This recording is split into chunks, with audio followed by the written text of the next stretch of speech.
Alvin, ang sundalo. Credit to the author.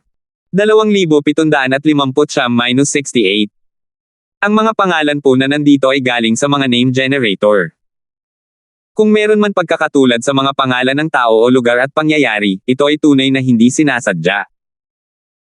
Dahil sa mga patakaran ng pagpili na nagbabawal sa pagpatay at dahil din sa walang alitan sa pagitan ni na Alvin at Walter, pinigilan ni Alvin ang kanyang lakas. Dahil dito, si Walter ay malubhang nasugatan lamang nang bumangga siya sa isa sa mga haligi sa bulwagan. Hindi na makalaban si Walter. Halos hindi na siya makatayo at kinailangan niyang sumando sa haligi para sa suporta. Nang lumingon siya upang tingnan si Alvin, walang bahid ng hinanakit sa kanyang mga mata. Nagpapasalamat siya na iniligtas ni Alvin ang kanyang buhay. Salamat sa pagpapakita ng awa. Nang hiwain ng espada ni Alvin si Walter kanina, naramdaman ni Walter ang napakalakas at nakakasukal na puwersa mula sa pag-atake. Sa oras na iyon, isang alon ng kawalan ng pag-asa ang bumangon sa kanyang puso. Akala niya mamamatay na siya. Hindi niya inaasahan na pipigil ang kanyang kalaban at ililigtas ang kanyang buhay. Walang pakialam na tumanggo si Alvin. Pagkatapos, sinulyapan niya ang natitirang mga batang makapangyarihang tao. Nabalik sa dati ang katinoan ng mga batang may kapangyarihan nang makita nilang nakatingin sa kanila si Alvin. Biglang nagbago ang kanilang ekspresyon nang maramdaman nila ang diwa ng pakikipaglaban ni Alvin. Sabay-sabay silang tumalon pababa mula sa platapormang bato. Swoosh! Swoosh! Umalangaw-ngaw sa ulwagan ang tunog ng sipol ng hangin. Sa isang kisap mata lamang, lahat ng natitirang kalahok ay mabilis na umalis sa platapormang bato na parang may nakakatakot na halimaw. Si Alvin ay isang great overarching golden celestial na wala pang 100 taong gulang. Ang isang taong tulad niya ay hindi nila kayang saktan. Bukod dito, hindi sila bulag. Kahit si Walter, isang Violet Sun Golden Celestial, ay napalipad sa isang galaw lamang. Hindi man lang ginamit ni Alvin ang kanyang celestial weapon. Ang pinakamalakas sa kanila ay isang Indigo Sun Golden Celestial lamang. Kahit na sabay-sabay silang umatake, hindi pa rin nila matatalo ang isang Great Overarching Golden Celestial. Mas mabuting aminin ang pagkatalo kaysa ipahiya ang kanilang sarili sa pamamagitan ng paggawa ng isang bagay na walang saysay. Sa loob ng ilang panahon, naiwang mag-isa si Alvin sa platapormang bato sa gitna ng pangunahing bulwagan ng palasyo ng Rowell. Nakatayo siya roon, nakasuot ng lilang damit na may kakaibang gwapong mukha at kahangahangang aura. Lahat ng mga dalagang naruroon ay palihim na nakatingin sa kanya. May bahid ng paghanga ang makikita sa kanilang mga mata habang palihim silang nakatingin sa kanya. Hindi lamang siya isang dakilang pangkalahatang gininto ang celestial na wala pang 100 taong gulang, kundi napakagwapo rin niya. Natural lamang na maakit sa kanya ang mga dalagang naruroon. Sino siya? Kailan nagkaroon ng ganito ang Soaring Dragon Celestial Kingdom? Isang dakilang pangkalahatang gininto ang celestial na wala pang 100 taong gulang. Gaano niya kahusay itinago ang kanyang sarili? Matapos ang sandaling katahimikan, isang kaguluhan ang sumiklab sa pangunahing bulwagan ng palasyo ng Rowell. Lahat, mula sa mga mansyon hanggang sa mga prinsipe, ay masigasig na pinag-uusapan ang pagbabago ng mga pangyayaring ito. Lahat ay mausisa tungkol kay Alvin na tila lumitaw ng biglaan sa Soaring Dragon Celestial Kingdom. Bukod dito, siya ay isang Great Overarching Golden Celestial na wala pang 100 taong gulang. Mahirap para sa isang taong tulad niya na magtago sa kaparangan, lalo na ang Soaring Dragon Celestial Kingdom, maliban na lang kung hindi nila ipapakita ang kanilang lakas. Mukhang ang ika-13 prinsipe ang siyang mananalong prinsipe para sa pagpiling ito. Sino ang mag-aakala na ang ika-13 prinsipe ang magiging mananalong prinsipe? Hindi ko talaga inaasahan ito. Ang dapat na pinaka-nagsisisi ngayon ay ang Grand Prestige Mansion. Akala siguro nila ay mananalo si Walter nang walang palya kaya ipinadala nila siya sa ika-7 prinsipe. Sino ang mag-aakala na mayroong isang Great Overarching Golden Celestial na wala pang 100 taong gulang? Sa tingin ko, galit na ang ika-7 prinsipe ngayon kaya gusto na niyang samuka ng dugo. Habang nag-uusap ang mga tao, natural lang na nakatuon ang kanilang mga mata kay Adrian. Gaya ng inaasahan ng mga tao, galit na galit si Adrian kaya pakiramdam niya ay magsusuka siya ng dugo. Akala niya ay tiyak na siya ang mananalong prinsipe. Sino ang mag-aakala na ang kanyang ika-13 kapatid ay makakapag-recruit ng isang great overarching golden celestial na wala pang 100 taong gulang? Kabilang na siya sa isang makapangyarihang sekta, pero sumali pa rin siya sa pagpili. Malamang na ginagawa niya lang ito para tulungan ang ika-13 kapatid. Malamang na hindi siya sasali sa Wasteland Grand Contest. Kahit na sumali siya sa paligsahan, malamang aaminin niya ang pagkatalo. Sigurado si Adrian na sumali lang si Alvin sa pagpili para tulungan si Farley na maging panalong prinsipe at wala siyang balak na sumali sa Wasteland Grand Contest. Ama. Natakot si Adrian kay Alvin kaya hindi niya ito pinanggahasan na masaktan ng direkta. Kaya naman, nagpadala siya ng voice transmission kay Douglas. Malamang na wala siyang balak sumali sa Wasteland Grand Contest. Kung gayon, wala tayong mapapala kahit siya pa ang pinakamalakas sa lahat ng kalahok ngayon. Bibigyan mo pa rin ba ang ika-13 kapatid ng Doke Grade Celestial Weapon? Ang mga salita ni Adrian ay tila totoo kay Douglas dahil ganoon din ang nasa isip niya. Dumilim ang ekspresyon ng kanyang mukha habang nakatingin kay Alvin. Binata. Agad na napalingon ang lahat kay Douglas. Lumingon din si Alvin para tingnan si Douglas. Ang layunin ng pagpili ay makahanap ng mga batang makapangyarihang tao na kakatawan sa Soaring Dragon Celestial Kingdom sa Wasteland Grand Contest. Sa panahon ng paligsahan, ang mga mapipili ay kailangang gawin ang lahat at huwag mag-atubiling makamit ang mas mataas na ranggo sa paligsahan, sabi ni Douglas habang nakatingin kay Alvin. Nakatutok ang kanyang tingin habang nagtatanong, kaya mo ba yan? Oo. Walang pakialam na tumango si Alvin. Hindi inaasahan ni Douglas na papayag si Alvin ng ganoon kadali. Natigilan siya. Nang makabawi siya ng katinoan, mabilis niyang sinabi, kung magtatagumpay ka sa Wasteland Grand Contest, kailangan mong sumali sa isa sa 3 pangunahing celestial sects. Magagawa mo ba iyon? Bakit? Kamahalan, ipinahihiwatig mo ba na sumali lang ako sa pagpili para tulungan ang ika-13 prinsipe na maging nanalong prinsipe? Ipinahihiwatig mo ba na wala akong balak na sumali sa Wasteland Grand Contest o sumali sa 3 major celestial sects of the Wasteland? Tanong ni Alvin nang magtama ang mga mata nila ni Douglas. Tama. Hindi inaasahan ni Douglas na magiging ganito kaprangka si Alvin at ipinahayag ang mga iniisip sa kanyang isipan. Gayunpaman, hindi siya natakot na aminin ito. Tumango siya. Tutal, narinig ko na mayroon kang kahangahangang pinagmulan. Malamang nakabilang ka na sa isang sekta. Nagulat ang mga tao nang marinig ang pag-uusap ni na Alvin at Douglas.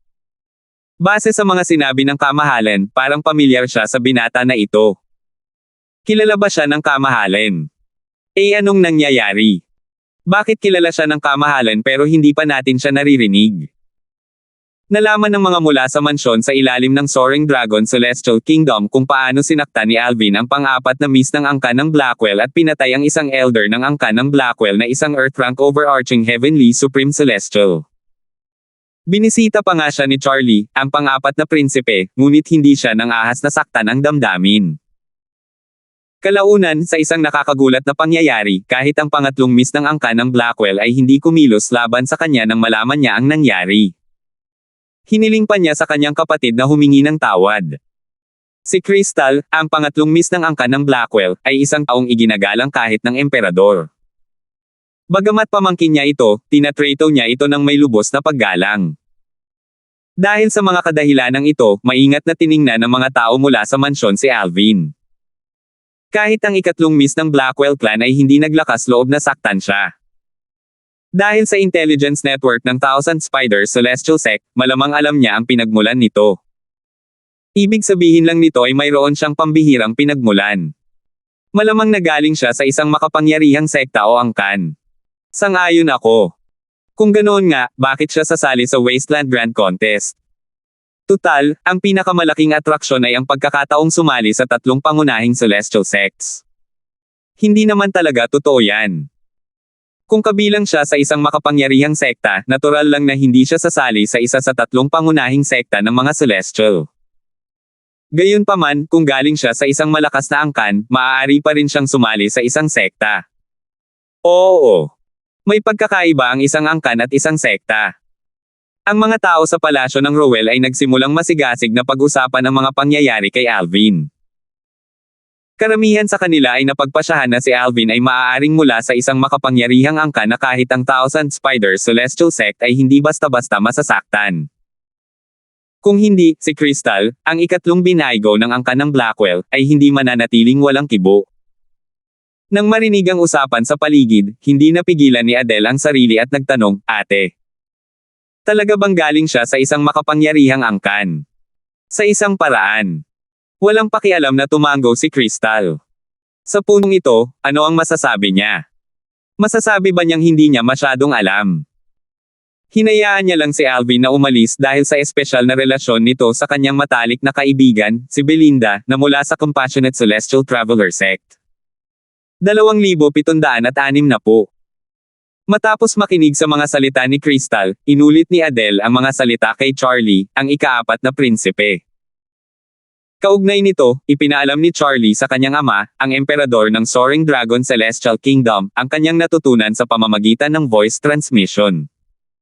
Sabik siyang patunayan ang kanyang sarili na kapaki-pakinabang. Tutal, masyadong mahina ang kanyang presensya noong panahon ng pagpili. Matapos matanggap ang impormasyon mula kay Charlie, muling kinumpirma ni Douglas ang katotohanan ng mga salita sa pamamagitan ng voice transmission. Pagkatapos noon, nagbago rin ang paraan ng pagtingin niya kay Alvin.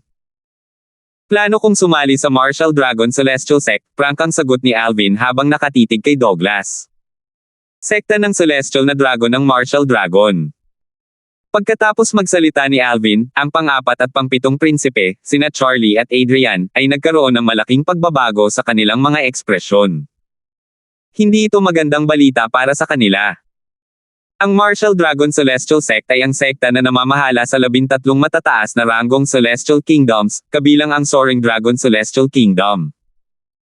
Isang salita lamang mula sa Martial Dragon Celestial Sect ay sapat na upang matukoy ang emperador ng Soaring Dragon Celestial Kingdom.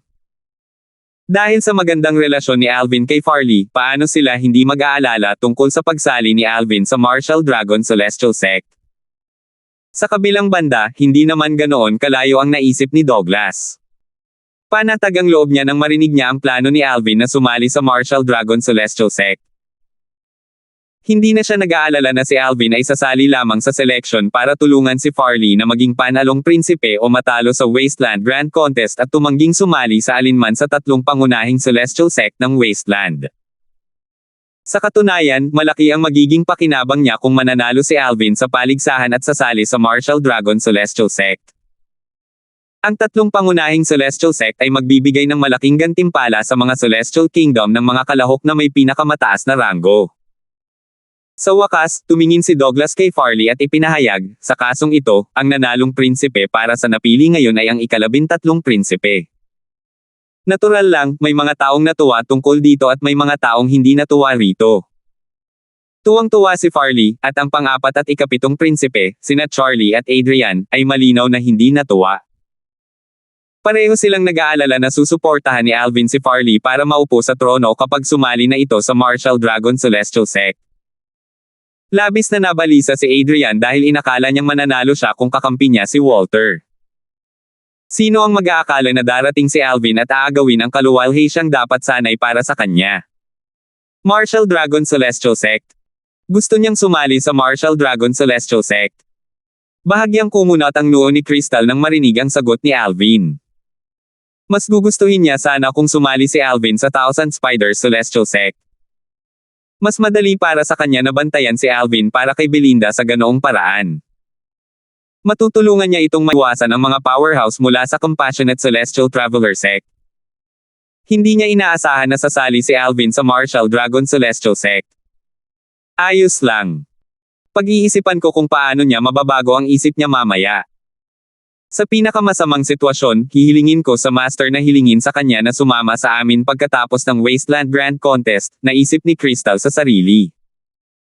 Sa kanyang palagay, magiging madali para sa kanyang Master na hilingin kay Alvin na sumali sa Thousand Spiders Celestial Sect sa halip na sa Martial Dragon Celestial Sect.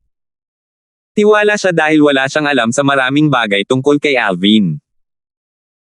Kung alam niya na si Alvin ay hindi lamang isang great overarching golden celestial na wala pang 100 taong gulang, kundi isa rin itong kilalang celestial alchemist, hindi siya magkakaroon ng ganoong kumpiyansa.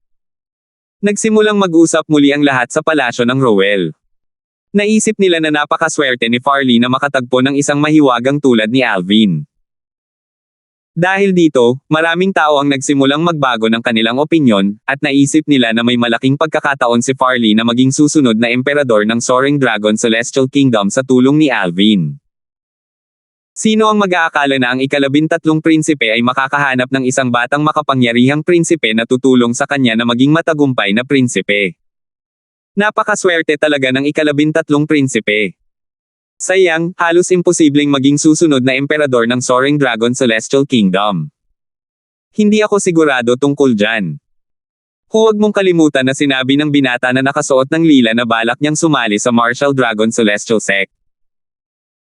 Kung sasali siya sa Martial Dragon Celestial Sect at mapapatunayan ang kanyang halaga, at magiging isang mataas na opisyal sa sekta, hindi imposible para sa kanya na tulungan ang ika-13 prinsipe na umakyat sa trono. Tama. Napakaswerte talaga ng ika-13 prinsipe. Maaaring hindi naman ganoon katagal. Kung ang talento ng binata na nakasuot ng lila ay pahahalagahan ng mga matataas na opisyal ng Martial Dragon Celestial Sect, at tatanggapin nila siya bilang isang disipulo, maaari niyang hilingin sa kanila na suportahan ang ika-13 prinsipe upang umakyat sa trono ng Soaring Dragon Celestial Kingdom. Hindi malakas ang kanilang mga dasal. Gayunpaman, bilang isang heaven-rank overarching heavenly supreme celestial, natural na narinig ni Douglas ang mga usapan sa kanyang paligid. Gayunpaman, hindi niya ito ininda. Bagamat hindi niya pinapabore ng ika-13 prinsipe at pinaghihinalaan na hindi ito ang biolohikal na ama ng ika-13 prinsipe, wala siyang pakialam kung makialam ang Martial Dragon Celestial Sect at gawin ang ika-13 prinsipe bilang susunod na emperador ng Soaring Dragon Celestial Kingdom. Kung tutuusin, may posibilidad na ang ika-13 prinsipe ay anak niya. Ayaw lang niya na maging ang taong gagawa sa kanya bilang susunod na emperador. Kung ang ika-13 prinsipe ay makakaakyat sa trono gamit ang sarili niyang kakayahan, magiging proud pa nga siya. Tumingin si Douglas kay Farley at sinabing, "Farley, dahil nanalo ka sa pagpili, gagantimpalaan kita ng Duke Grade Celestial Weapon gaya ng ipinangako." Malinaw na umalangaw-ngaw ang mga boses ni Douglas sa pandinig ng lahat, dahilan para tumahimik ang lahat sandali. Pagkatapos, nagsimula silang mag-usap muli. Sandatang celestial ng grado ng duke. Tama. Ang mananalong prinsipe ay gagantimpalaan ng isang sandatang celestial ng grado ng duke. Kakaunti lang ang mga duke grade celestial weapons sa imperial family ng Soaring Dragon Celestial Kingdom. Alin kaya ang ibibigay sa ika-13 prinsipe? 2 duke grade celestial weapons lang sa Soaring Dragon Celestial Kingdom ang walang nagmamay-ari. Isa siguro iyon sa 2. Pareho silang mga nakakasakit na Duke Grade Celestial Weapons. Kahit alin ang ibigay sa kanya, magandang balita pa rin iyon. Inggit na inggit ang lahat kay Farley. Ang pang-4 at pang-7 prinsipe, lalo na, ay labis na nagseselos na kaya nilang pumatay. Ang pang-7 prinsipe ay labis na nagalit na nanginag pa ang kanyang katawan. Parang sinaksak ng pang-13 prinsipe ang kanyang puso. Inakala ng lahat na masayang matatanggap ni Farley ang gantimpala nang tumingin siya kay Douglas at same time na sinabi, "Ama, gusto kong ipagpalit ang Duke Grade Celestial Weapon para sa isang kilalang Celestial Peel Cauldron." Agad na nabalot ng katahimikan ang pangunahing bulwagan. Maging si Douglas ay natigilan. Isang kilalang Celestial Peel Cauldron. Alam niyang matagal nang naghahanap si Farley ng isang kilalang Celestial Peel Cauldron ngunit hindi niya alam na gusto ito ni Farley sa ganitong antas. Makikita ng sino mang matinong tao na isang malaking kawalan ang ipagpalit ang isang Duke Grade Celestial Weapon para sa isang kilalang Celestial Peel Cauldron. Ang mga salita ni Farley, natural lang, ay nagdulot ng kaguluhan sa pangunahing bulwagan. Mali ba ang pagkakarinig ko sa ika-13 prinsipe? Sinabi ba niyang ayaw niya ng Duke Grade Celestial Weapon? Oo. Mukhang gusto niyang ipagpalit ang Duke Grade Celestial Weapon para sa isang kilalang Celestial Peel Cauldron. Biro ba ito? Nabaliw na ba siya? Bagamat bihira ang isang kilalang Celestial Peel Cauldron, wala ito kumpara sa isang Duke Grade Celestial Weapon. Hindi ba't isa itong talo?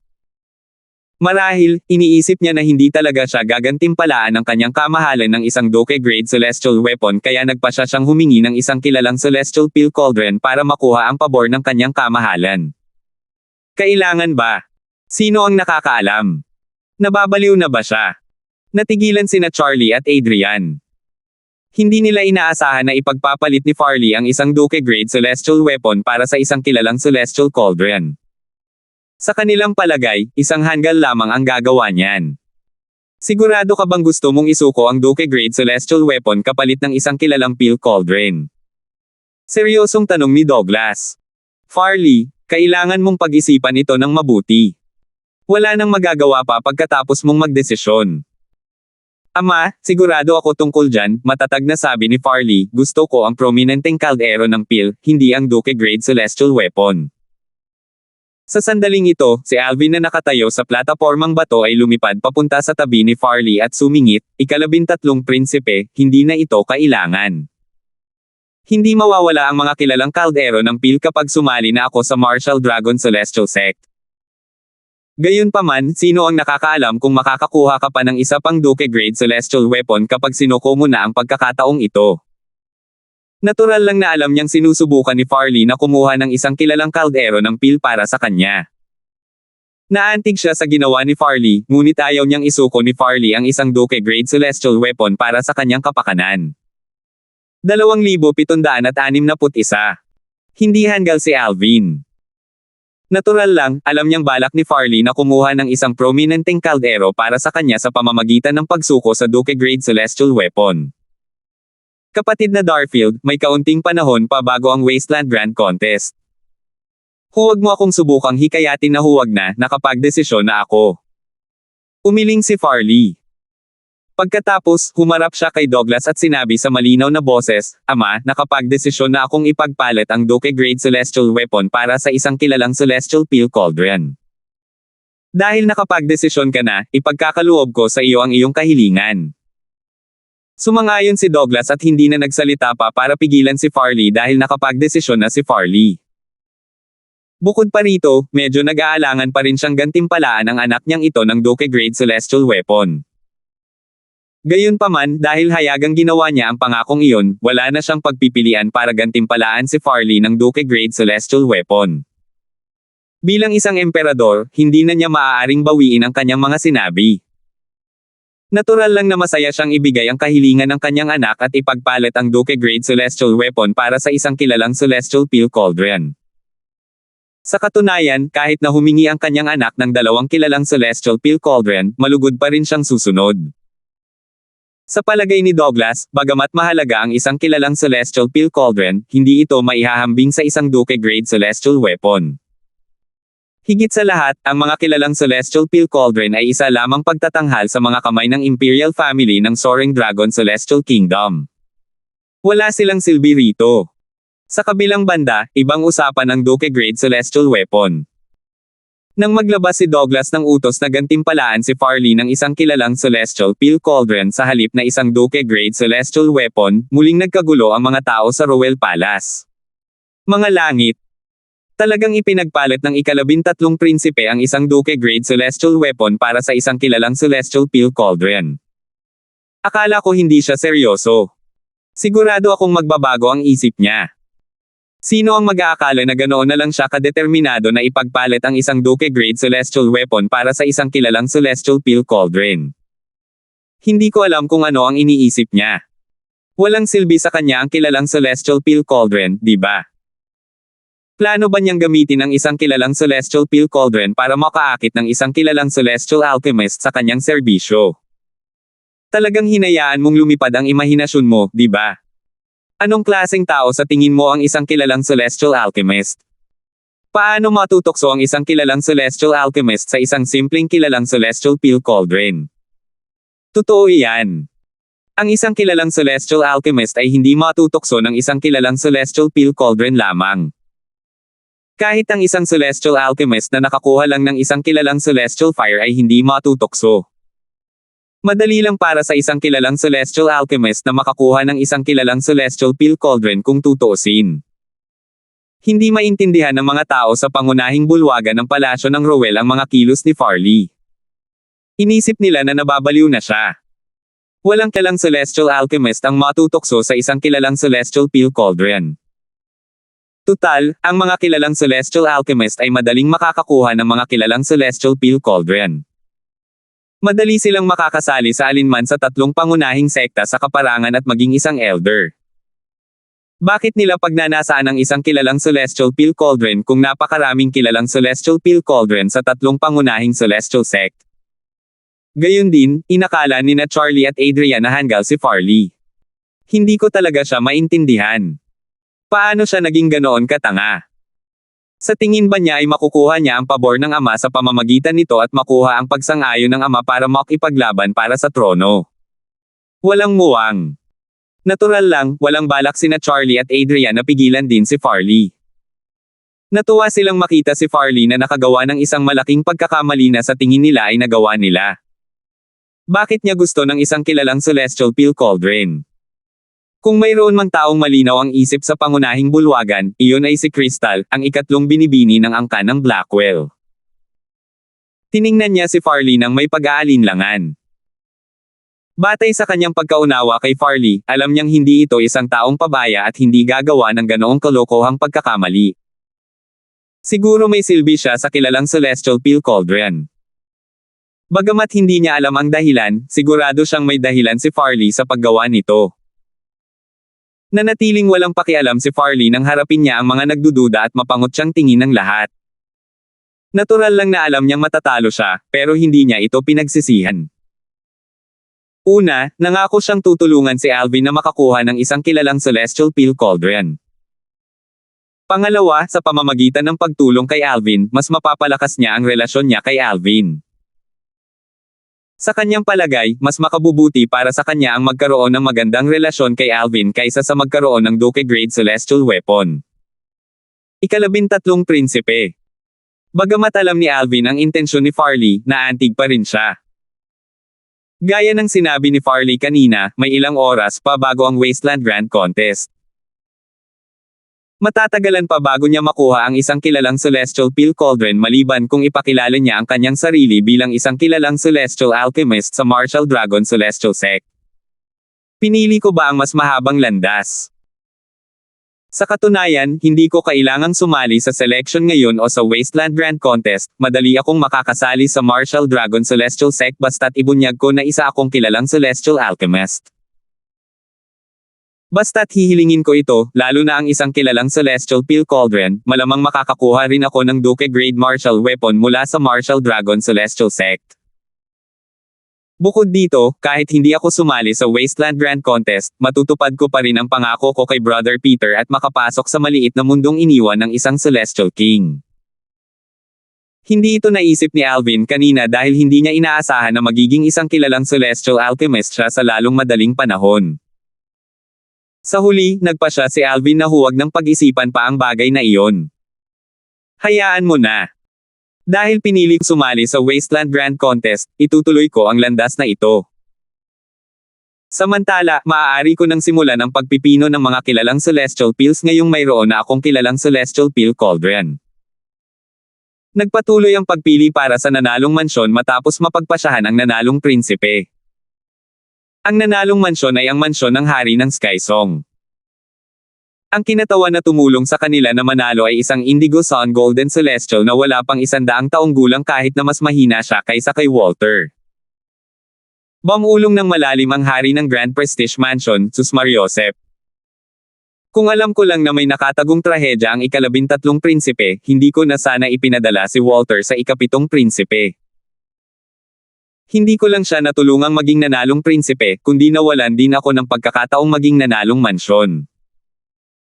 Ang hari ng Grand Prestige Mansion ay isang lalaking nasa katanghaliang gulang na may balbas sa mukha. Ang kanyang ekspresyon ay kasing dilim ng uling sa sandaling ito. Isinugo niya si Walter upang kumatawan sa ikapitong prinsipe upang makakuha ng pabor. Sino ang mag-aakala na ang plano ay magbabalik sa kanya? Hindi lamang siya nabigo na makakuha ng pabor sa ikapitong prinsipe at nagbukas ng daan patungo sa trono para sa kanya, ngunit nawala rin sa kanya ang pagkakataong maging mananalong mansyon sa paggawa nito. Paano siyang hindi makaramdam ng kalungkutan at pagdadalamati? Matapos mapili ang nanalong prinsipe at ang nanalong mansyon, agad na natapos ang pagpili. Bago umalis sa palasyo ng Rowell, iniabot ni Farley ang kilalang Celestial Peel Cauldron kay Alvin. Salamat, ika-13 prinsipe. Nagpasalamat si Alvin kay Farley habang inililigpit niya ang kilalang Celestial Peel Cauldron. Matapos makuha ang kilalang Celestial Peel Cauldron, ayaw na niyang mag-aksaya ng oras sa Rowell Palace. Gusto na niyang bumalik sa tirahan ni Farley para subukang pinuhin ang kilalang Celestial Peels. Gayunpaman, bago pa siya makaalis, may hamarang sa kanya. Ikaw pala ang dahilan kung bakit isinuko ng ika-13 prinsipe ang isang Duke-grade celestial weapon kapalit ng isang kilalang Celestial Peel Cauldron. Ang taong pumihil kay Alvin ay walang iba kundi si Crystal, ang ikatlong binaygo ng angkan ng Blackwell. Mahinahong sinabi ni Alvin, bakit mo ako binibigyan ng masyadong atensyon? Pareho ba kayo ng hilig ng nakababata mong kapatid na babae at balak mo akong ibalik sa angkan ng Blackwell o sa Thousand Spiders Celestial Sect para maging laruan mo? Nako! Anong kalokohan ang sinasabi mo? Napatitig si Crystal kay Alvin na namumula ang mga pisngi. Nawala ang walang pakialam niyang ekspresyon nang titigan niya ito ng matalim. Nang kumalma na siya, sinabi niya, Alvin, sana ay i-considere mo ang pagsali sa Thousand Spiders Celestial Sect pagkatapos ng Wasteland Grand Contest. Hindi na siya nagpaligoy-ligoy pa at agad na sinubukang i-recruit si Alvin. 2,762. Nang magsalita si Crystal, kumunot ang noo ni Farley, ang ika-13 prinsipe. Hindi niya inaasahan na ang nakababatang kapatid na babae ng kasalukuyang pinuno ng sekta ng Libong Gagamba Celestial Sect ay kukuha ng talento ng ganito kabilis. Gayunpaman, dahil alam niya ang ugali ni Alvin, alam niyang hindi babalewalay ni Alvin ang kanyang pangako. Hindi nito binago ang katotohanan na hindi siya komportable sa tahasang pagtatangka nitong hikayatin si Alvin na lihim na hikayatin siya. Bagamat nagalit siya, hindi niya pinanggahasan na saktan si Crystal. Hindi ako interesado, mahinahong sagot ni Alvin. Pagkatapos, hinawakan niya ang kamay ni Tanya at naglakad lampas kay Crystal, nilisan ang palasyo ng Rowell bago pa man makapag-react si Crystal. Nakaramdam ng pagmamalaki si Farley nang makita niya ito. Natural lang, itinago niya itong mabuti. Kalmado niyang nilisan ang palasyo ng Rowell kasama si Luisito, naiwan si Crystal na nakatayo roon na may maasim na ekspresyon sa mukha. Habang nakatingin si Crystal sa paatras na likuran ni Alvin, hindi niya maiwasang maramdaman na hindi mapag-iba ng lalaking ito ang chalk at cheese. Ano man ang plano mo, sisiguraduhin kung sasali ka sa Thousand Spiders Celestial Sect. Pagkatapos ng Wasteland Grand Contest, hihilingin ko sa aking Panginoon na lumapit at dalhin ka sa aming sekta kahit napiliin mo ang Martial Dragon Celestial Sect. Sa palagay ni Crystal, hanggat nagsalita ang kanyang Panginoon, ang dating pinuno ng sect ng Thousand Spiders Celestial Sect, tiyak na gagawa sa kanya ng espesyal na pabor ang Martial Dragon Celestial Sect at ibibigay si Alvin, ang Great Overarching Golden Celestial na wala pang 100 taong gulang. Natural lang, tiwala siya dahil hindi niya alam na si Alvin ay isa ring kilalang Celestial Alchemist. Samantala, pagkatapos bumalik sa tirahan ni Farley sa palasyo ng Imperyo, hindi nag-aksaya ng oras si Alvin at sinimulang pinuhin ang kilalang Celestial Peel, ang Weaving Overarching Peel. Gayunpaman, gaya ng kasabihan, lahat ay mahirap sa simula. Ang proseso ng pagpino ng Weaving Overarching Peel ay mahirap. Matapos masayang ang maraming sangkap na panggamot, sa wakas ay naunawaan na rin ito ni Alvin. Hindi na siya masyadong nadismaya dahil inaasahan na niya ito. Dati, mga primitibong celestial peels lamang ang kaya niyang pinuhin. Kalaunan, bago pa man siya magkaroon ng pagkakataong pinuhin ang mga katamtamang celestial peels, ang Chaos Divine Flame sa kanyang katawan ay pumasok sa ikatlong anyo, na nagdala nito sa antas na maihahambing sa isang kilalang celestial fire. Iyon ang dahilan kung bakit siya naging isang kilalang celestial alchemist. Ang ikatlong anyo ng Chaos Divine Flame ay mas malakas kaysa sa mga ordinaryong kilalang celestial fires. Mas mabilis nitong pinainit ang kaldero kaysa sa kaya ng mga ordinaryong kilalang celestial fires. Kahit ang mga pambihirang kilalang celestial fires ay nagtataglay lamang ng kalahati ng bilis ng ikatlong anyo ng Chaos Divine Flame. Mag-isang nakaupo si Alvin sa isang kama sa isang tahimik na silid. Sa harap niya, ang kitang-kitang celestial peel cauldron ay nakalutang sa hangin na may kulay abong apoy sa ilalim nito.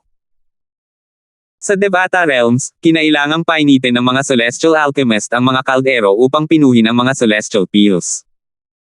Bago pinuhin ang mga tableta, kailangan munang gumamit ng celestial fires upang mapainit ang kaldero sa pinakamataas na antas. Batay sa bilis, masasabi ng halos ang antas ng celestial fires. Ang bilis ng pag-init ng Chaos Divine Flame ni Alvin ay ilang beses na mas mabilis kaysa sa bilis ng pambihirang prominenteng celestial fires. Mayroong napakalaking pagkakaiba sa pagitan nila. Kahit ang pinakamahusay na kilalang celestial fire ay matatakpan ng ikatlong anyo ng Chaos Divine Flame.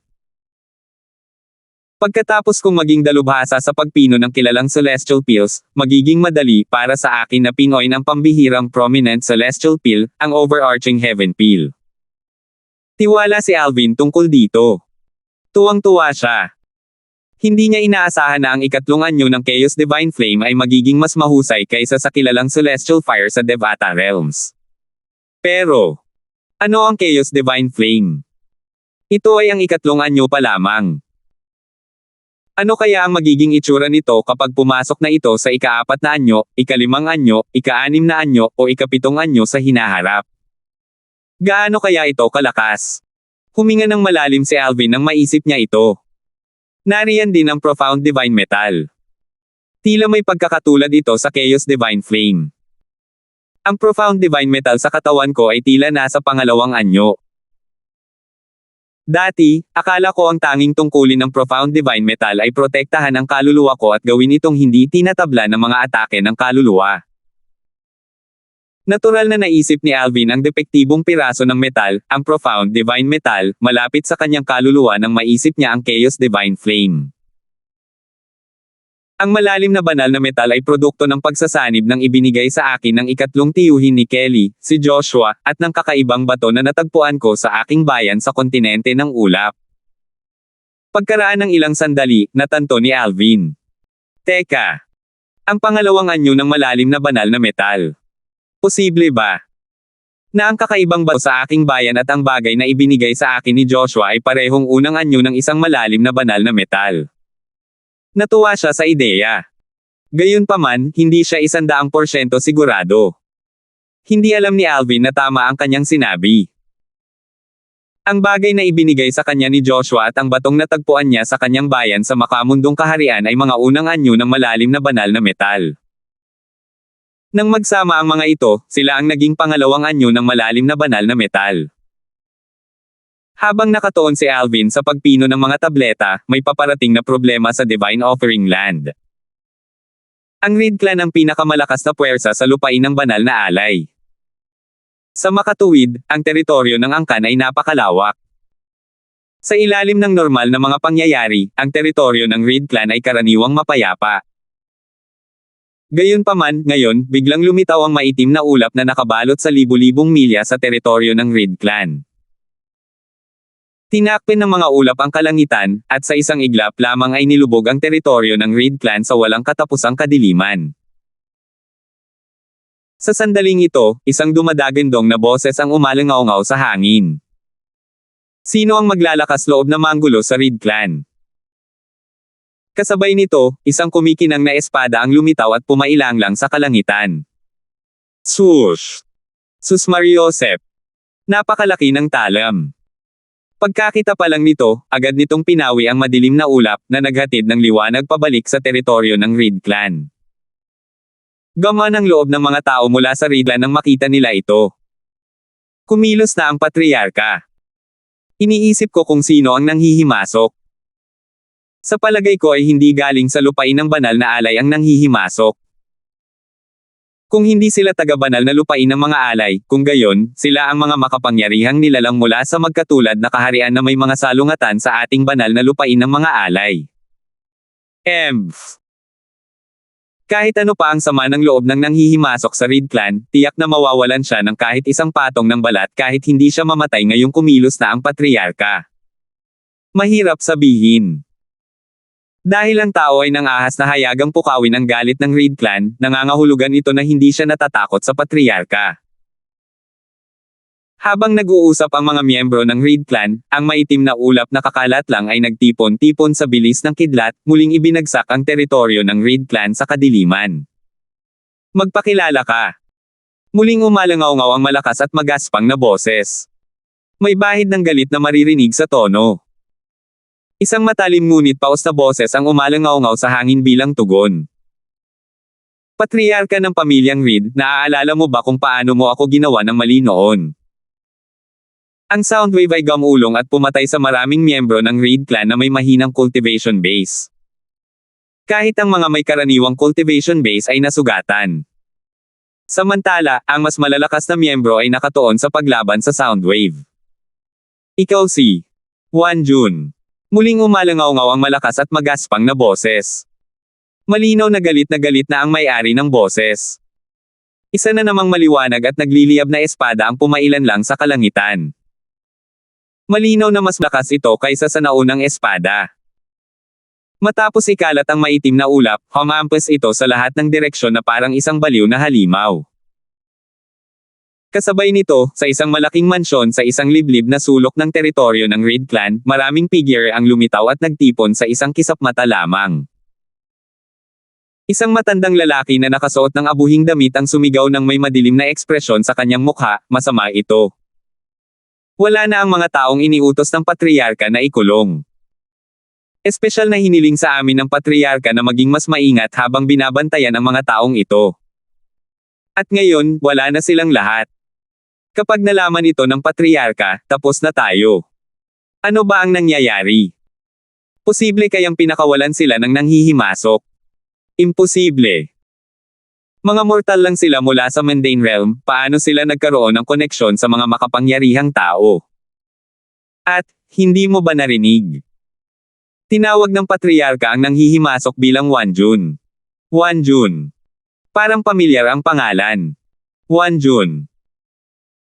Hindi ba't iyan ang panglimang pinakamalakas na powerhouse sa Sanction Land, ang kaharian na nilikha ng malalakas na powerhouse, na kahalintulad ng ating Divine Offering Land?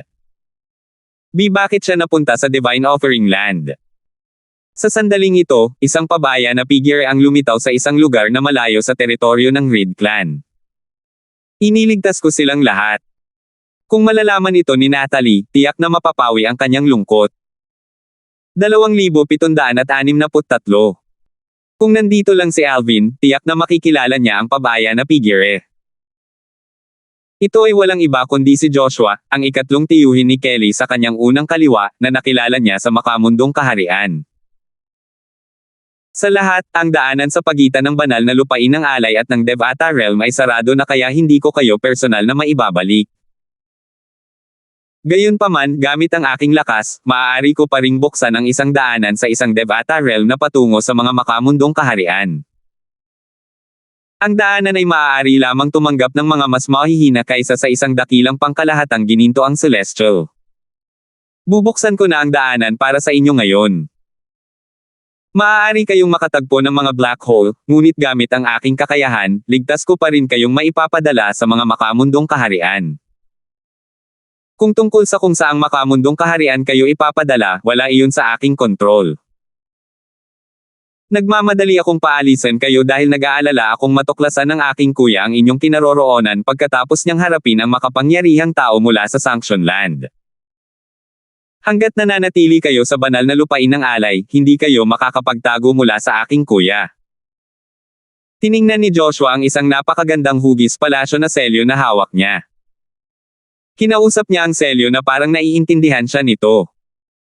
Pagkatapos, itinaas niya ang kanyang kamay at inilipat ang mga ito sa ere ng paalang. Bigla. Rip. Sa kawalan, isang daanan patungo sa kung saan-saan na bahala ang lumitaw. Swoosh! Swoosh! Kinamayan ni Joshua ang kanyang kamay na nakahawak sa selyo ng selyo. Biglang may isang grupo ng mga tao na lumipad palabas ng selyo. Ang kanilang mga figure ay lumaki mula sa maliit patungo sa normal na laki sa isang kisap mata lamang. Sa sandaling lumitaw ang mga taong ito, nababalutan sila ng isang patong ng mahiwagang liwanag. Pagkatapos, pumasok sila sa luha sa kawalan at naglaho. Kung nandito si Alvin, tiyak na makikilala niya ang mga taong ito. Sila ay ang kanyang ama, si Raymond, ang kanyang ina, si Rosa, ang kanyang asawa, si Megan, ang kanyang anak na lalaki, si Tristan, ang kanyang anak na babae, si Vilma, si Nympha na itinuturing niyang kapatid, ang kanyang nakatatandang kapatid na lalaki, si Arwin Bale, ang kanyang biyenan, si Wilbur Flair, at ilan pang iba. Ang mga taong ito, nang walang pagbubukod, ay ikinulong lahat ni Octavius Wright, ang batang Panginoon ng angkan ng Wright sa lupang handog ng banal na Diyos, upang mabantaan niya si Kelly na bumalik sa lupang handog ng banal na Diyos kasama niya. Silang lahat ay pamilya at mga kaibigan ni Alvin. Dati, matapos silang ibalik ni Octavius sa lupang handog ng banal na Diyos, sila ay dinala at ikinulong ng patriarka ng Reed clan. Ang patriarka ng Reed clan ay ama rin ni Kelly sa nakaraang buhay nito.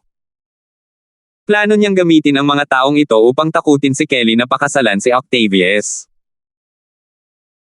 Gayunpaman, dahil sa tunggalian sa pagitan ng lupang handog ng banal na Diyos at ng iba pang mga kaharian na nilikha ng malalakas na kapangyarihan, at ang pagbubukas ng larangan ng digmaan ng kaharian sa loob ng 1,000 taon na naging sanhi ng pagsasara ng mga daanan patungo sa kaharian ng Devata, wala siyang ibang nagawa kundi ipagpaliban ang kasal. Ayaw ni Kelly na sumuko sa kapalaran at nais niyang magkaroon ng lakas upang baguhin ang kanyang kapalaran pagkatapos ng 1,000 taon. Dahil dito, binaliwala niya ang payo ni Joshua at nagpas siyang pumasok sa mapanganib na larangan ng digmaan sa kaharian. Kung wala ang mga taong ito sa paligid, mas magiging madali ang mga bagay para kay Natalie sa hinaharap. Kung gayon, iyon ay kung makakalabas siya ng buhay mula sa larangan ng digmaan. Bumantong hininga si Joshua matapos makapasok ang huling tao sa spatial tier. Nang magsimulang magsara ang spatial tier, itinago niya ang selyo ng selyo. Ang selyo sa kamay ni Joshua ay isang Emperor-grade celestial weapon na katulad ng Seven Treasures Exquisite Pagoda. Pareho silang kayang tumanggap ng mga buhay na nilalang. Nailigtas ko lang sila dahil sa pang-aabala ni Wanjo ng Sanction Land. Kung hindi siya pumunta sa Reed clan, wala akong pagkakataong iligtas sila at paalisin sila mula sa Divine Offering Land. Alam na alam ni Joshua na kung hindi dahil kay Wanjo na nag-abala sa kanyang nakatatandang kapatid, hindi niya sana nailigtas ang mga nakakulong.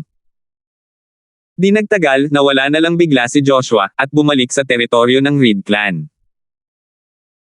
Isang makapangyarihang kalaban ang umaatake sa Reed clan, dahil bilang miyembro ng Reed clan, hindi niya maaaring manatiling walang ginagawa at manood lamang.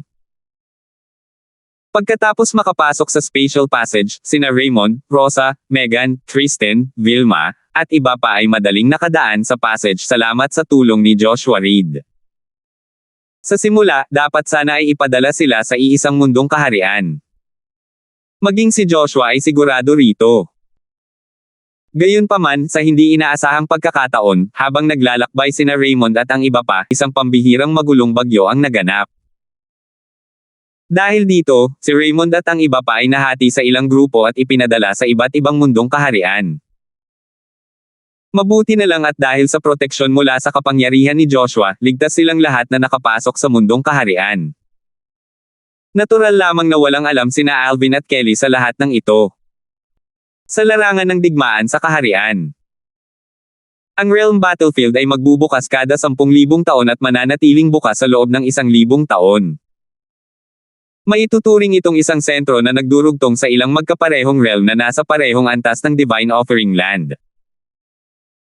Ang mga tao sa Divine Offering Land na gustong pumunta sa ibang parallel realms o mga tao mula sa ibang realms na gustong maglakbay papunta sa Divine Offering Land ay kailangang dumaan sa Realm Battlefield.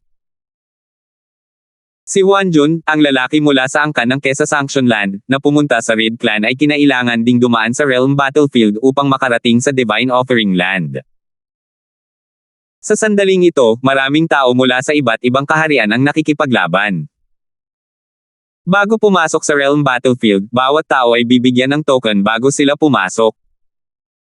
Ang mga taong may iba't ibang cultivation base ay binibigyan ng iba't ibang token, at ang mga token ay nagpapakita kung saang kaharian sila nagmula. Sa larangan ng labanan sa kaharian, ang mga tao mula sa iisang kaharian ay hindi magpapatayan maliban kung mayroon silang personal na sama ng loob. Ito ay dahil kapag ang isang tao ay pumatay ng isang tao mula sa iisang kaharian, kapag ang token ng natalong tao ay sumanib sa token ng nanalo, ang nanalo ay hindi makakakuha ng anumang battle points. Makakakuha lamang ng battle points ang isang tao sa pamamagitan ng pagpatay sa mga tao mula sa ibang kaharian. Ang mga battle point na ibibigay ay nakadepende sa level ng token. Ang pagpatay sa isang taong may mataas na cultivation base ay magbibigay ng isa pang battle point. Kung ang isang tao ay may 100 battle points at nakapatay ng ibang tao na may parehong cultivation base, 100 battle points lamang ang makukuha niya. Mayroon ding mga secret zone sa Realm Battlefield na naglalaman ng iba't ibang kayamanan. Kakailanganin ng mga battle point para makapasok sa isang secret zone. Ang mga secret zone na naglalaman ng mahahalaga at mahahalagang kayamanan at pamana ay nangangailangan ng mas maraming battle point para makapasok. Dahil sa lahat ng mga kadahilanang ito, ang mga taong papasok sa Realm Battlefield ay desperadong lalaban at papatay ng mga tao mula sa ibang realm, at magnanakaw ng mga merit points, para makapasok sila sa secret zones kapag mayroon na silang sapat na battle points. Sinasabing ang mga secret zone sa Realm Battlefield ay iniwan ng mga napakalakas na makapangyarihang nilalang na lumikha ng mga realm. Ang mga kayamanan at pamana sa secret zone ay maaaring makapagpabago ng buhay. Sa makatuwid, maraming tao ang pumapasok sa mapanganib na larangan ng digmaan upang subukan ang kanilang swerte. Gaya ng kasabihan, walang nangahas, walang napapala. Sa isang sulok ng Realm Battlefield, isang malakas na pagsabog ang umalingaw sa hangin. Isang magandang figure ang nagtaas ng kamay at malubhang nasugatan ang isang binata. Nang ang kalaban ay nasa bingit ng kamatayan, binigyan niya ito ng isang nakamamatay na suntok. Sus! Sus Mariosep! Matapos mamatay ang binata, isang mapusyaw na asul na token ang lumipad mula sa kanyang katawan at sumanib sa token na nasa kamay ng magandang babae. Ang maputlang kulay abong liwanag mula sa kanyang token ay tila bahagyang dumilim matapos itong sumanib sa token ng binata. Ang mga token na may kulay abong liwanag ay nagpapahiwatig na ang isa ay mula sa banal na lupain ng alay. Sa kabilang banda, ang mga token na may asul na liwanag ay kumakatawan sa mga tao mula sa lupain ng sangsayon. Wala pa rin akong sapat na battle points. Ang meron ako ngayon ay hindi pa sapat para makapasok ako sa isang mababang antas na secret zone. Ang babaeng kasing ganda ng isang diwata ay nakasuot ng puting roba. Bumantong hininga siya habang nakatingin sa token na nababalutan ng kulay abong liwanag. Tila may naalala siya habang ang kanyang mga mata ay puno ng pananabik. Kumusta na si Brother Alvin? Umakyat na ba siya sa isang Devata realm? Ang babaeng ito ay walang iba kundi si Kelly. Simula nang makapasok si Kelly sa Realm Battlefield, paikot-ikot na siya. Dahil hindi pa bumabalik ang lakas niya sa dati niyang buhay, nag-iingat na lang siya. Gayunpaman, marami na siyang naranasang mga sitwasyon na nagbabanta sa buhay niya sa maikling panahon simula nang makapasok siya sa Realm Battlefield. Gayunpaman, hindi niya pinagsisihan ang pagpunta niya sa mapanganib na lugar na ito. Dapat na akong umalis. Sana ay mas marami pang battle points ang mabigyan ng susunod kong target. 2,764. Sa tirahan ni Farley sa palasyo ng imperyo ng Soaring Dragon Celestial Kingdom sa kaparangan ng espiritong nangunguna sa langit. Matagumpay ko itong napino. Isang malakas na tawa ang umalingaw mula sa isang silid sa looban ng isang panauhin. Gayunpaman, dahil sa formation na nagpapawalang bisa ng ingay, ang tawa ay napigilan sa loob ng silid. Ang taong tumawa ay isang binata na nakasuot ng lila na kasalukuyang nakaupo sa isang kama. Itinaas ng binata na nakasuot ng lila ang kanyang kamay at itinabi ang kaldero ng tableta na nakalutang sa hangin. Pagkatapos nito, ibinuka niya ang kanyang kamay, at ibinuka ang 3 maitim na berdeng celestial pills sa gitna ng kanyang palad. Ang maitim na berdeng celestial pills ay nababalutan ng manipis na berdeng hamog. Mabuti na lang at marami na akong na-refine na prominent celestial pills bago ito. Kung hindi ko matagumpay na ma-refine ang overarching heaven pills na ito. Ang binata na nakasuot ng lila ay walang iba kundi si Alvin. Pagkabalik mula sa Royal Palace, inilaan niya ang kanyang oras sa pagpino ng mga tableta. Nagsimula siya sa pagpino ng mga simpleng kilalang celestial peels tulad ng weaving overarching peel. Dahil karaniwan ang mga sangkap nito, at mas simple ang proseso, nagpasya siyang magsanay sa pamamagitan ng pagpino ng weaving overarching celestial peels. Natural, natagalan siya bago niya matagumpay na na-master ang pagpino ng weaving overarching peel. Sa unang pagkakataon na nagtagumpay siya, 2 weaving overarching peels lamang ang nagawa niyang pino. Bagamat medyo mababa ang rate ng tagumpay, patuloy niyang matiig ang pino ang weaving overarching peels. Pagkatapos nito, nagpatuloy siya sa pagsasanay sa pamamagitan ng pagpino ng iba pang kilalang celestial peels gamit ang mga karaniwang sangkap na medyo mas mahirap pinoin. Pagkatapos, sumulong siya sa pagpino ng mas mahirap pinoy na kilalang celestial peels. Mula roon, nakakuha siya ng maraming karanasan. Nang mas maging kumpiyansa si Alvin, hiniling niya kay Farley na tulungan siyang makuha ang mga sangkap na kailangan para pinuhin ang kilalang celestial peel, ang overarching heaven peel. Matagal at maraming pagsisikap ang kinailangan ni Farley para makakolekta ng mga sangkap na sapat lamang para mapino ang isang overarching heaven peel. Kung mabaygo ang pagpino, kakailanganin ni Alvin na maghintay bago niya muling mapino ang overarching heaven peels. Tutal, ang mga sangkap para mapino ang overarching heaven peels ay napakabihira at mahirap mahanap sa wasteland, lalo na ang Soaring Dragon Celestial Kingdom. Ang 3 pangunahing celestial sects ng wasteland ang nagmonopolyo sa halos lahat ng sangkap na kailangan para mapino ang overarching heaven peels sa wasteland. Hindi na kailangang sabihin pa, halos imposibleng makuha ang mga sangkap mula sa 3 pangunahing celestial sects. Bagamat medyo mababa ang antas ng tagumpay sa pagbuo ng isang tableta, lubos akong nasiyahan. Tutal, ito ang unang beses kong pinino ang overarching heaven celestial peel. Ang katotohanang nagawa kong pinino ang 3 tableta ay maituturing na isang malaking tagumpay. Tumayo si Alvin mula sa kama at lumabas ng kwarto para hanapin si Tanya dala ang 3 overarching heaven peels. Papasubukan ko kay Tanya ang isang overarching heaven peel. Tingnan natin kung magkakaroon ng epekto sa kanya ang bisa ng gamot ng tableta. Dahil isa siyang overarching heaven supreme celestial na may ranggong lupa, lohikal na magiging kapaki-pakinabang sa kanya ang tableta. Walang silbi ang mga tableta sa mga overarching heaven supreme celestial na may ranggong langit. Nang maglakad si Alvin papunta sa likod bahay, natuklasan niyang hindi naglilinang si Tanya sa kanyang silid. Sa halip nasa likod bahay ito, sinusubukang pag-aralan ang kanyang mga celestial methods at divine abilities. Bagamat nakatuon si Tanya sa pag-unawa sa kanyang mga celestial methods at divine abilities, agad niyang napansin si Alvin pagdating nito. Tumigil siya sa kanyang ginagawa at masiglang binati ito. Kapatid na Alvin. Kapatid na Alvin, nagawa mo bang pinuhin ang kilalang celestial peel, ang overarching heaven peel? Alam niyang nakatuon ito sa pagpino ng kilalang celestial peel, ang overarching heaven peel, sa mga nakaraang araw. Dahil sa inaasahang ekspresyon sa mukha ni Tanya, bumantong hininga si Alvin. Nang marinig niya itong bumantong hininga, inakala niyang nabigo itong pinuhin ang overarching heaven peel. Dahil dito, mabilis niya itong inalo. Buong kumpiyansa niyang sinabi, kapatid na Alvin, ayos lang kung mabaygo ka. Tutal, alam ng lahat na mahirap pinuhin ang overarching heaven peels. Kahit na nabigo sa pagkakataong ito, maaari mo pa ring subukan muli. Sigurado akong matagumpay mo itong mapupunan sa hinaharap. Tanya, tingnan mo ito. Umiling si Alvin at ngumiti. Tumigil siya sa pang-aasar sa kanya at ipinakita ang 3 overarching heaven peels sa kanyang kamay. Ito ang overarching heaven peels. Nagliwanag ang mga mata ni Tanya nang makita niya ang overarching heaven peels. Hindi na siya mangmang tulad ng dati. Noong panahon niya sa Soaring Dragon Celestial Kingdom, gumamit siya ng maraming memory celestial talismans na ipinadala ni Farley sa kanyang libreng oras.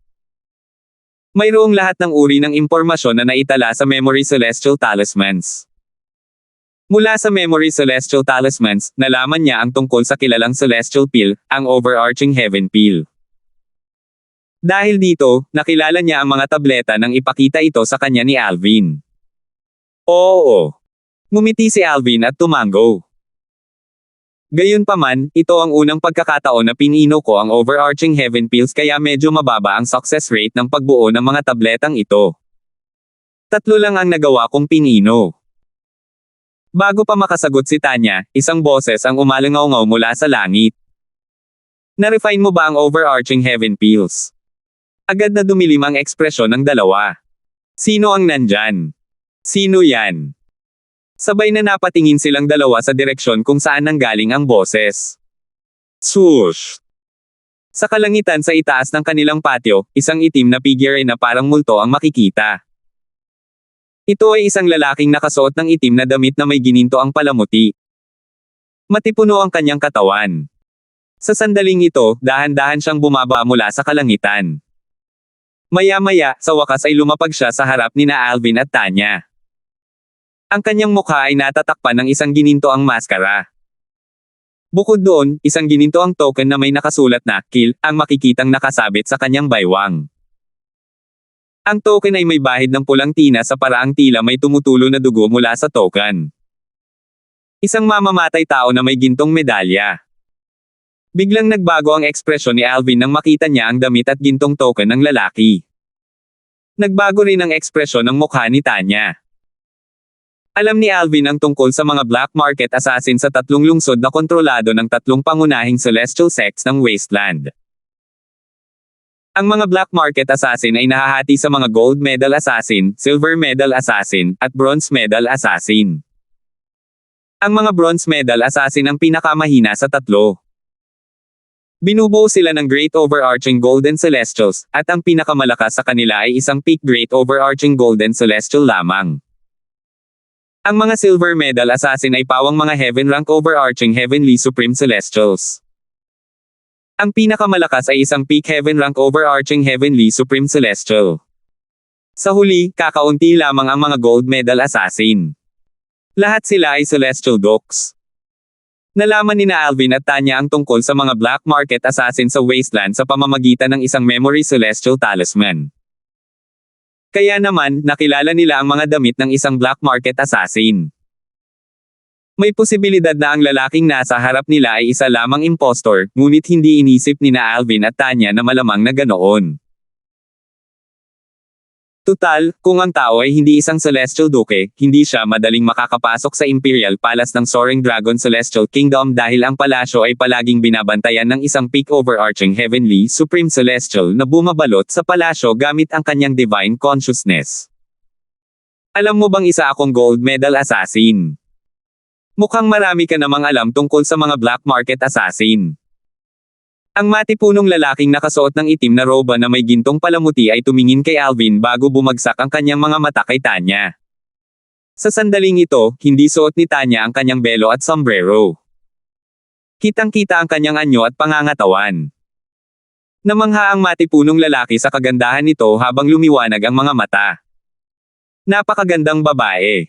Sayang at hindi ako interesado sa mga babae. Kung hindi, isasama kita palayo sa akin. Pagkatapos sabihin iyon, umiwas siya ng tingin, halatang walang interes na parang namumuhay ng ascetico tulad ng isang monghe. Isa ka talagang assassin na nanalo ng gintong medalya. Parang biglang bumilis ang tibok ng puso ni Alvin. Tiningnan niya ng seryoso ang matipunong lalaki at mahinang nagtanong, pareho ba tayo ng target mo? Siya ang target ko. Tumingin ang assassin na may gintong medalya kay Alvin habang itinuturo si Tanya. Agad na nagbago ang ekspresyon ni Alvin. Pagkatapos, kusang tumayo siya sa harap ni Tanya, pinuprotektahan ito habang maingat na nakatitig sa assassin na may gintong medalya. Nang makita ito, napangisi ang assassin na nagwagi ng gintong medalya. Sa tingin mo ba talaga mapipigilan mo ako sa pagpatay sa kanya? 2,765. Sa tingin mo ba talaga mapipigilan mo ako sa pagpatay sa kanya? Ngumisi ang assassin na may gintong medalya habang isang malakas na assassin ang sumugod patungo kay Alvin na parang baha at bumagsak ng diretso sa kanyang dibdib. Bang! Napaatras si Alvin ng ilang hakbang bago samuka ng dugo, mukhang kawawa. Si Tanya na pinuprotektahan ni Alvin ay sumigaw, kapatid na Alvin. Nagdilim ang kanyang ekspresyon, at ang kanyang maganda at malinaw na mga mata ay nanlamig. Isang malamig na enerhiya ang lumabas mula sa kanyang katawan patungo sa paligid. Sa isang iglap, tila naging pilak ang buong bakuran dahil sa hamog na nagyelo. Tanya. Nang makita ang galit ni Tanya, humakbang si Alvin palapit sa kanya. Inabot niya ang kamay nito at hinawakan ang bahagyang nakataas na kamay. Hindi. Ikaw ang kalaban niya. Seryoso ang ekspresyon ng mukha niya at magulong ang emosyon habang nakatingin sa assassin na may gintong medalya. Mas malakas ang kasalukuyan kung cultivation base. Kahit ang Celestial Duke mula sa Compassionate Celestial Traveler Sect ay hindi ako kayang pababain sa ganitong estado gamit lamang ang kanyang aura. Bukod pa rito, binawi na ng taong ito ang kanyang aura sa huling segundo. Kung hindi, mas lalo pa akong nasa kaawa-awang estado. Alam ni Alvin na nagpakita ng awa ang Gold Medal Assassin. Batay dito, masasabi niyang mas malakas pa ang Gold Medal Assassin kaysa sa Celestial Duke mula sa Compassionate Celestial Traveler Sect na nakilala niya sa mansyon ni Haring Chin sa Cloudy Rock Celestial Kingdom. May tsismis na 70% ng mga makapangyarihang assassin na may gintong medalya ay mga matataas na opisyal mula sa 3 pangunahing sekta ng kalawakan ng kaparangan. Ginagawa nila ito para sa pera. Alam din ni Alvin na ang assassin na may gintong medalya sa harap niya ay mula sa isa sa 3 pangunahing sekta ng kalawakan ng kaparangan. Bukod dito, batay sa lakas ng assassin na may gintong medalya, ang kanyang posisyon sa sekta ay dapat ding mataas. Sa puntong ito, nahulaan pa ni Alvin na ang pumatay ng gintong medalya sa harap niya ay isang mataas na opisyal sa isa sa 3 pangunahing sekta ng langit ng kaparangan. May mali. Maya-maya, natuklasan ni Alvin na may mali. Mukhang wala siyang balak na saktan si Tanya. Ako ang tina-target niya. Para maging eksakto, tila tina-target niya ang 3 overarching heaven pills na nasa kamay ko. Habang iniisip ang mga ito, nakahinga siya ng maluwag, at humupa ang kanyang ekspresyon. Matapos makabawi ng kanyang kahinahunan, tinanong niya ang assassin na nanalo ng gintong medalya, dahil wala kang balak patayin si Tanya, ano ang gusto mo? Napakatalino mo. Walang pakialam na tiningnan ng assassin na may gintong medalya si Alvin. Basta't may aipangako ka sa akin, hindi ko papatayin ang babaeng ito. Kung aipangako mo ito sa akin, paprotektahan ko siya mula sa lahat ng assassin na nasa black market. Papatayin ko pa ang taong magbibigay sa kanya ng pabuya at wawasakin ang buong pamilya niya. Casual ang tono niya na parang tungkol sa panahon ang tinutukoy niya. Ano iyon? Tanong ni Alvin kahit na mayroon siyang malabong ideya kung ano ang gusto ng assassin na may gintong medalya. Kung tama ang kanyang palagay na ang taong nasa harap niya ay mula sa isa sa 3 pangunahing celestial sects ng Wasteland at may mataas na posisyon sa sekta, tiyak na gusto ng taong iyon na sumali siya sa kanyang sekta matapos matuklasan na isa siyang kilalang celestial alchemist na kayang pinuhin ang overarching heaven pills. Tinitigan ng assassin na may gintong medalya si Alvin at prangkang sinabi, sumali sa Taiyi Celestial Sect. Taiyi Celestial Sect. Natigilan si Alvin nang marinig ito kahit na inihanda na niya ang sarili para dito. Tiningnan niya ang assassin na may gintong medalya at sinabing, kaya miyembro ka ng Taiyi Celestial Sect. Dahil sa lakas mo, tiyak na hindi mababa ang posisyon mo. Anong posisyon ang hawak mo sa Taiyi Celestial Sect? Napakatalino mo, mahinahong sabi ng nakawin ang gintong medalya, gayunpaman, hindi mo na kailangang malaman kung anong posisyon ang hawak ko o kung sino ako. Ang mga taong nakakaalam nito, sa pangkalahatan, ay walang magandang katapusan. Kumislap ang intensyong pumatay sa kanyang mga mata habang nagsasalita siya. Paano kung hindi ako sumang-ayon? Tanong ni Alvin. Matalino ka kaya dapat alam mo. Naningkit ang mga mata ng assassin na nanalo ng gintong medalya at madilim ang kanyang tono. Malinaw na papatayin niya si Alvin kung hindi sasang-ayon si Alvin. Kung tapat ka sa pagre-recruit sa akin, pakitanggal ang maskara mo at kausapin mo ako, mahinahong sabi ni Alvin. Tanggalin mo ang maskara. Malamig na tumingin ang mamata ng pumatay ng gintong medalya kay Alvin. Ibig mong sabihin. Basta't tatanggalin ko ang maskara ko, sasali ka sa Taiyi Celestial Sect. Siguro, walang emosyong sagot ni Alvin. Pinagluloko mo ako. Halatang galit na galit ang assassin na may gintong medalya. Muling sumiklab ang kanyang enerhiya, dahilan para matamba si Alvin pabalik sa mesa na bato. Muling dumura ng dugo si Alvin. Kapatid na Alvin. Seryoso ang ekspresyon ni Tanya, at ang kanyang mga mata ay puno ng pag-aalala nang maabutin niya si Alvin. Tanya, ayos lang ako. Nakatayo muli si Alvin sa tulong ni Tanya bago niya pinunasan ang dugo sa gilid ng kanyang bibig. Nakangiti niyang sinabi sa asasin na may gintong medalya. Kaya, handa ka bang tumaya? Kung hindi mo huhuberin ang iyong maskara, wala akong pagkakataong sumali sa Tai Celestial Sect. Gayunpaman, may posibilidad na sumali ako sa Tai Celestial Sect kung huhuberin mo ang iyong maskara. Itinapat niya ang bola sa korte ng asasin na may gintong medalya. Sinuportahan ni Tanya si Alvin habang nakatitig siya sa gold medal assassin na may intensyong pumatay. Hiniling niya na sana ay mapatay niya ang gold medal assassin sa sandaling ito. Gayunpaman, alam niyang kahit gamitin niya ang mga teknik na minana niya, hindi pa rin siya magiging kalaban ng gold medal assassin. Bukod sa kanyang ina, ang gold medal assassin ang pinakamalakas na taong nakilala niya. Naghahanap ka ba ng kamatayan? Malamig at naiinip ang boses ng mamamatay tao na nagwagi ng gintong medalya. Nang marinig ang banta, ngumiti lamang si Alvin at nanatiling tahimik. Para bang may tiwala siyang hindi siya papatayin ng asasin na may gintong medalya.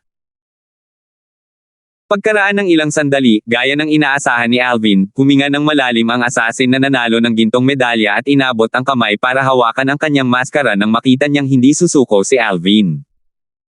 Gayunpaman, hindi niya agad hinubad ang kanyang maskara. Kung maglalakas loob kang makipaglaro sa akin. Hindi ko lang papatayin ang babae, kundi babasagin ko rin ang katawan at mga buto mo at gagawing abo pagkatapos kitang patayin. Pagkatapos magsalita ng asasin na nagwagi ng gintong medalya, hinubad niya ang kanyang ginintoang maskara, at ibinunyag ang isang lalaking nasa katanghaliang gulang at matipuno ang pangangatawan, may parisukat na mukha na puno ng mga pinaggapasan. Isang pulang nunal na sinabar ang nakita sa kanyang glabela. Nang makita ang mukha ng asasin na may gintong medalya, halos nahulaan ni Alvin ang pagkakakilanlan nito. Nabalitaan na niya ang tungkol sa mga matataas na opisyal sa tatlong pangunahing sekta ng kalawakan ng kaparangan. Alam niyang ang pinakamataas na nakatatanda at ang pinuno ng sekta ang pinakamalakas sa sekta ng kalawakan ng Tai. Sa ibaba nila ay ang dalawang dakilang tagapangalaga ng sekta ng kalawakan ng Tai. Tinanong niya, kung hindi ako nagkakamali, ikaw dapat si Huxley, ang kaliwang tagapangalaga ng sekta ng kalawakan ng Tai, tama ba? Oo. Mahinahong sagot ng matipunong lalaki na nasa katanghaliang gulang. Hindi siya nagulat na nakilala siya ni Alvin. Bilang isang mataas na opisyal ng Tai sect, ang kanyang mga larawan ay laganap na kumalat sa kaparangan. Matagal ko nang naririnig na ang mga gold medal assassin ay may malalakas na pinmulan. Sinasabing kahit ang mga pinuno ng sect ng mga pangunahing celestial sect ay mga gold medal assassin. Bagamat hindi pa ako nakakatagpo ng pinuno ng sect na nagtatrabaho bilang isang assassin, itinuturing kong mapalad ang aking sarili na nakilala ko ang kaliwang tagapangalaga ng Tai Celestial Sect, buntong hininga ni Alvin. Huwag mong ibahin ang usapan. Nagbabanta at naiinip na sabi ni Huxley, tinanggal ko na ang maskara ko. Bigyan mo ako ng sagot ngayon. Sasali ka ba sa Tai Celestial Sect o hindi? Pag-isipan mong mabuti. Kung tatanggi ka, pareho kayong mamamatay ng babae. Napag-isipan ko na, sagot ni Alvin, una sa lahat, nagpapasalamat ako na handa mong isuko ang misyon para sa akin. Gayunpaman, nakapagdesisyon na ako na sumali sa Martial Dragon Celestial Sect. Imposible para sa akin na sumali sa Tai Celestial Sect. Napagdesisyonan mo na bang sumali sa Martial Dragon Celestial Sect? Biglang nagbago ang ekspresyon ng mukha ni Huxley. Ang kanyang celestial origin energy ay biglang lumabas na parang nagliliyab na apoy habang ang kanyang malakas na boses ay umalingaw-ngaw sa hangin. Naku, paano mo ako nagawang lokohin? 2,766. Sa sandaling umungol si Huxley.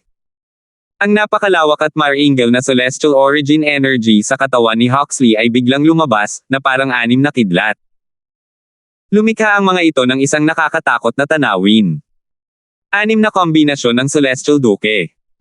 Naisip ni Alvin sa sarili. Pinalibutan ni Huxley ang 6 na kidlat na nabuo mula sa Celestial Origin Energy. Nanlaki ang mga mata ni Alvin nang makita niya ang mga kidlat. Bagamat handa na ang kanyang pag-iisip, nabigla pa rin siya. Nabalitaan niya na ang sect leader at supreme elder ng Tai Celestial Sect ay mga 7-star Celestial Duke habang ang dalawang tagapag-alaga ay 6 combination Celestial Duke. Bukod dito, alam din niya, salamat kay Brother Peter, na mayroong 8 trigram Celestial Duke sa isa sa 3 pangunahing Celestial Sect ng Wasteland. Posible na itinago ng sect leader o ng supreme elder ang katotohanan na ang isa sa kanila ay isang 8 trigram Celestial Duke. Kaliwang tagapangalaga.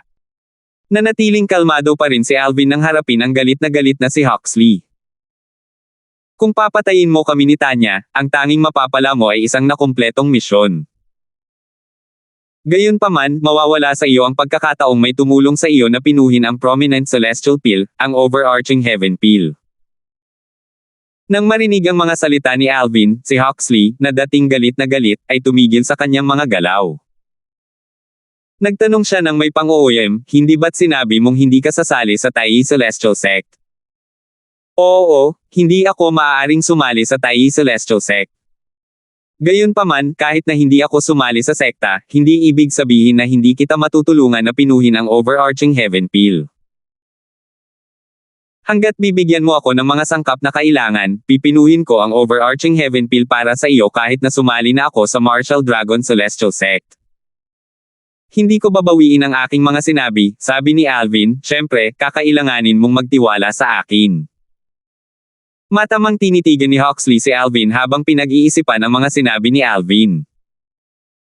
Pinag-aralan niya ang mukha ni Alvin na parang naghahanap ng mga senyales na nagsisinungaling si Alvin. Tutal, kapag sumali na si Alvin sa Martial Dragon Celestial Sect, mahihirapan siyang patayin o takutin si Alvin. Maliban na lang kung lubos siyang sigurado na hindi tatalikuran ni Alvin ang kasunduan, mas makabubuti para sa kanya na patayin sina Alvin at Tanya.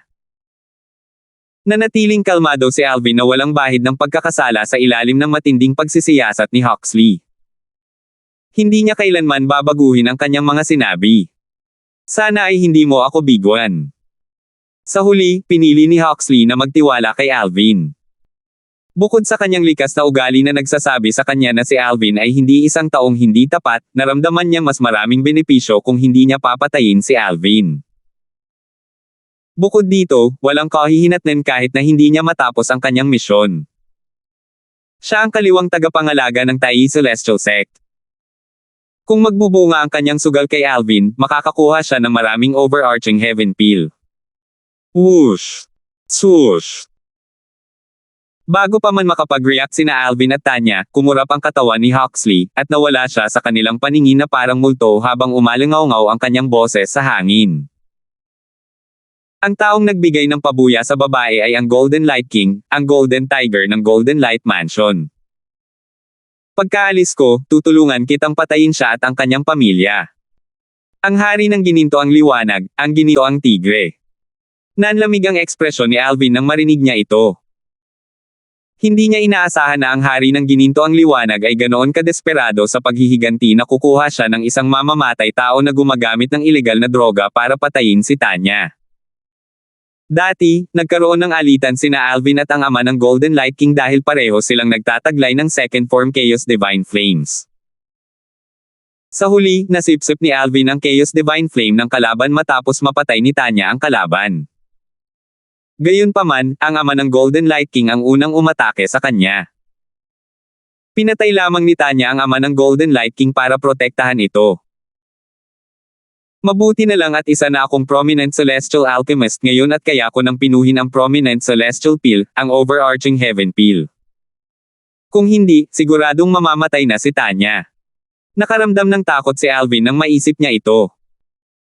Kung masasaktan si Tanya dahil sa kanya, hindi niya kailanman mapapatawad ang sarili niya.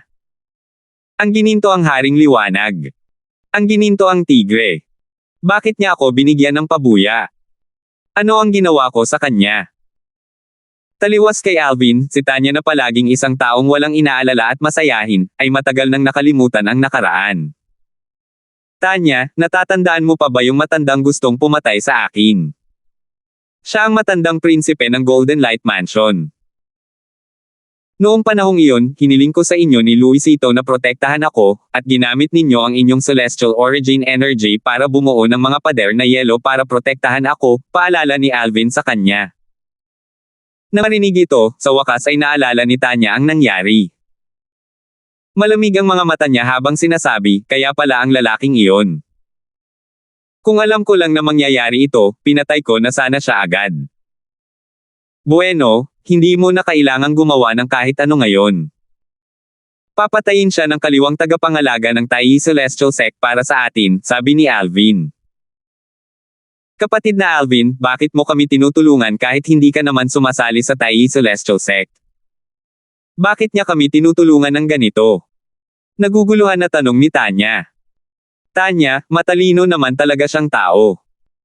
Bahagyang ngumiti si Alvin habang kumikislap ang mga mata. Oo, isang sugal para sa kanya ang pagpili na magtiwala sa akin. Gayunpaman, alam niyang mas malaki ang kalamangan kaysa sa kahinaan. Bukod dito, kung gagawin niya sa akin ang pabor na patayin ang Golden Light King, mas malamang na hindi ko tatalikuran ang aming kasunduan. Nakakahiya para sa isang kilalang celestial alchemist na tulad ko na gawin ito. Tumanggaw si Tanya, tila ba naiintindihan ang sitwasyon. Si Farley, ang ika-13 prinsipe ng Soaring Dragon Celestial Kingdom, ay nagtayo ng formation sa guest courtyard kaya walang nakapansin sa presensya ni Huxley. Dahil sa lakas ni Huxley, natural lang na hindi rin siya natuklasan ni Luisito, ang pinakamakapangyarihang tao sa tirahan ni Farley. Pagkaalis ni Huxley, ibinaling ni Alvin ang kanyang atensyon kay Tanya. Tanya, inumin mo itong overarching heaven pill at tingnan mo kung tugma ito sa bisa ng gamot sa iyong katawan. Sabik siyang malaman kung magkakaroon ng epekto ang tableta kay Tanya at kung mapapabuti nito ang kanyang cultivation base. Ito ang isa sa mga dahilan kung bakit siya nagsusumikap na pinuhin ang overarching heaven pills. Nasa sabik at may pag-asang pinanood niya si Tanya habang iniinom ang tableta. Gayunpaman, ang mga sumunod na salita ni Tanya ay nagbury ng pananibik at pag-asam sa kanyang mukha. Bahagyang nadismaya ang makikita sa kanyang mukha habang mapait siyang ngumiti. Sabi ni Tanya, kapatid na Alvin, ang bisa ng gamot na ibinigay sa akin ng aking ina ay nagpapawalang bisa sa bisa ng overarching heaven pill. Batay dito, napagtanto ni Alvin kung gaano ka-espesyal ang tabletang ibinigay sa kanya ng ina ni Tanya. Hindi lamang walang silbi ang mga ordinaryong tableta kay Tanya, kundi maging ang mga pambihirang tableta tulad ng overarching heaven pill ay walang silbi. Kapatid na Alvin, ayos lang. Kahit hindi gumagana sa akin ang overarching heaven pill, medyo mabilis ang aking cultivation, sabi ni Tanya sa pagtatangkang aliwin si Alvin nang makita niya ang pagkadismaya sa mukha nito. Nang ngumiti siya, para kay Alvin ay nakakapresko ang itsura nito, parang simoy ng hangin sa tagsibol. Natural na bumuti ang mood niya nang makita niya itong ngumiti. Natulala siya habang pinagmamasdan ang magandang mukha nito. Matagal bago niya tuluyang iniwas ang tingin. Pagkalipas ng halos 10 araw, isang mensahe ang dumating sa tirahan ng ika-13 prinsipe sa palasyo ng imperyo. Ang hari ng Gininto ang Liwanag, ang Gininto ang Tigre, ng mansyon ng Gininto ang Liwanag ay napatay. Ang mansyon ng Gininto ang Liwanag ay lubos na nawasak. Nalaman ito ni Alvin mula kay Farley. Pagkatanggap ng balita, agad na hinanap ni Farley si Alvin upang ipaalam ito kay Alvin. Tutal, alam naman niya ang alitan sa pagitan nina Alvin at ng Golden Light Mansion. Pati ang mga tao mula sa Golden Light Mansion na nasa palasyo ng imperyo ay patay na. Batay dito, ang mamamatay tao ay maaaring isang napakalakas na Celestial Duke, masiglang sabi ni Farley habang nakaupo sa tapat ni Alvin sa mesang bato. Ang Golden Light Mansion ay talagang nangahas na pukawin ang isang Celestial Duke. Tumaas ang kilay ni Alvin, bahagyang nagulat. Bagamat alam niyang papatayin ni Huxley ang Golden Light King at ang Golden Light Mansion, hindi niya inaasahan na magiging ganito kadeterminado si Huxley sa kanyang paglipol sa Golden Light Mansion. Kahit ang mga tao mula sa Golden Light Mansion na nasa palasyo ng imperyo ay hindi nakaligtas. 2767. Sa lohikal na paraan, ang mga tao mula sa Golden Light Mansion ay hindi kailanman mag-uudyok sa mga Celestial Duke. Maliban na lang kung hindi nila namamalayang nag-uudyok sila ng isang taong may makapangyarihang pinagmulan o isang Celestial Duke. Tiningnan ni Farley si Alvin ng may kahulugan. Para bang alam niyang si Alvin ay isa sa mga taong may makapangyarihang pinagmulan o suporta ng isang Celestial Duke. Tutal, sigurado siyang hindi sinasadyang mag-uudyok ang Golden Light Mansion sa isang Celestial Duke. Ang mga Celestial Duke ay napakalakas. Ang Golden Tiger, ang hari ng Golden Light Mansion, ay yuyuko sana bilang paggalang kung makakasalubong niya ang isang Celestial Duke, lalo na ang mag-uudyok sa isa. Dahil dito, pinaghihinaan niya na may kinalaman si Alvin sa pagkalipol ng Golden Light King at ng Golden Light Mansion. Si Alvin ay isang great overarching Golden Celestial na hindi pa umaabot ng 100 taong gulang. Bukod dito, ang kanyang kasama ay isang Earth-rank overarching Heavenly Supreme Celestial na mas bata pa sa 100 taon na ang nakalilipas. Nahirapan siyang paniwalaan na ang mga taong iyon ay walang suporta ng mga makapangyarihang tao. Dati, inakala ni Farley na si Alvin ay mula sa isang makapangyarihang sekta sa labas ng kaparangan. Gayunpaman, batay sa kung gaano kahanda si Alvin na sumang-ayon sa kanyang kahilingan na sumali sa Martial Dragon Celestial Sect, mabilis niyang itinanggi ang ideyang iyon. Kung tutuusin, kung si Alvin ay kabilang sa isang makapangyarihang sekta sa labas ng kaparangan, hindi siya agad-agad nasasang-ayon na sumali sa Martial Dragon Celestial Sect. Nang matuklasan niya na si Alvin ay isa ring kilalang Celestial Alchemist, kinailangan niyang itakwil muli ang kanyang dating ideya. Kung tutuusin, kung walang suporta ng isang makapangyarihang puwersa, magiging mahirap makakuha ng isang kilalang Celestial Fire. Dahil sa lahat ng mga kadahilanang ito, napagpasyahan niya na si Alvin ay dapat na nagmula sa isang makapangyarihang angkan sa labas ng kaparangan. Kung tutuusin, kung siya ay nagmula sa isang makapangyarihang angkan, walang mga patakaran na pumipigil sa kanya na sumali sa isang Celestial Sect. Ika-13 prinsipe, sa tingin mo ba ay may suporta ako mula sa isang makapangyarihang Celestial Duke, at winasak ng Celestial Duke ang Golden Light Mansion para sa akin? Nang makita ang ekspresyon ni Farley, hindi nahirapan si Alvin na hulaan ang iniisip ni Farley. Medyo nagulat siya na ganoon ang naging conclusion ni Farley. Oo, pumasok nga sa isip ko yan.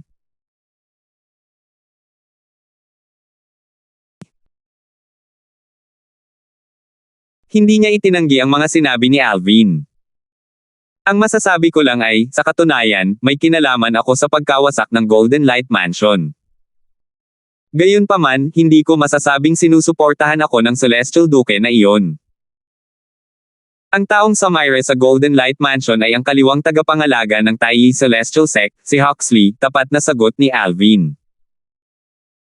Dati, nang isuko ni Farley ang pagkakataong makakuha ng Duke-grade Celestial Weapon para lamang makakuha ng isang kilalang Celestial Peel Cauldron para kay Alvin, tumaas ang pagtingin ni Alvin sa kanya. Bagamat hindi niya lubos na pinagkakatiwalaan si Farley, sa isang antas, itinuring niya si Farley bilang isang kaibigan. Huxley. Nanlaki ang mga mata ni Farley nang marinig ang mga salita ni Alvin. Nagtanong siya ng may seryosong ekspresyon sa kanyang mukha, kapatid na Darfield, paano mo nalaman na siya ang may pananagutan sa pagkawasak ng Golden Light Mansion? Bilang ika-13 prinsipe ng Soaring Dragon Celestial Kingdom, natural na alam ni Farley kung sino si Huxley. Si Huxley ay isa sa pinakamalakas na powerhouse sa Taiyi Celestial Sect, at isa siyang 6 combination Celestial Duke. Ang mga Celestial Duke ay nahahati sa 10 kategorya batay sa kanilang lakas. Ang pinakamahina sa mga Celestial Duke, isang 1 basic Celestial Duke, ay higit pa sa sapat upang magdulot ng kaguluhan sa Soaring Dragon Celestial Kingdom, lalo na ang isang 6 combination Celestial Duke. Bagamat may prestihiyo si Farley bilang ika-13 prinsipe ng Soaring Dragon Celestial Kingdom, kung ikukumpara sa isang taong tulad ni Huxley, para lamang siyang langgam. Bukod dito, isa lamang siyang prinsipe na hindi pinapabore ng kanyang ama.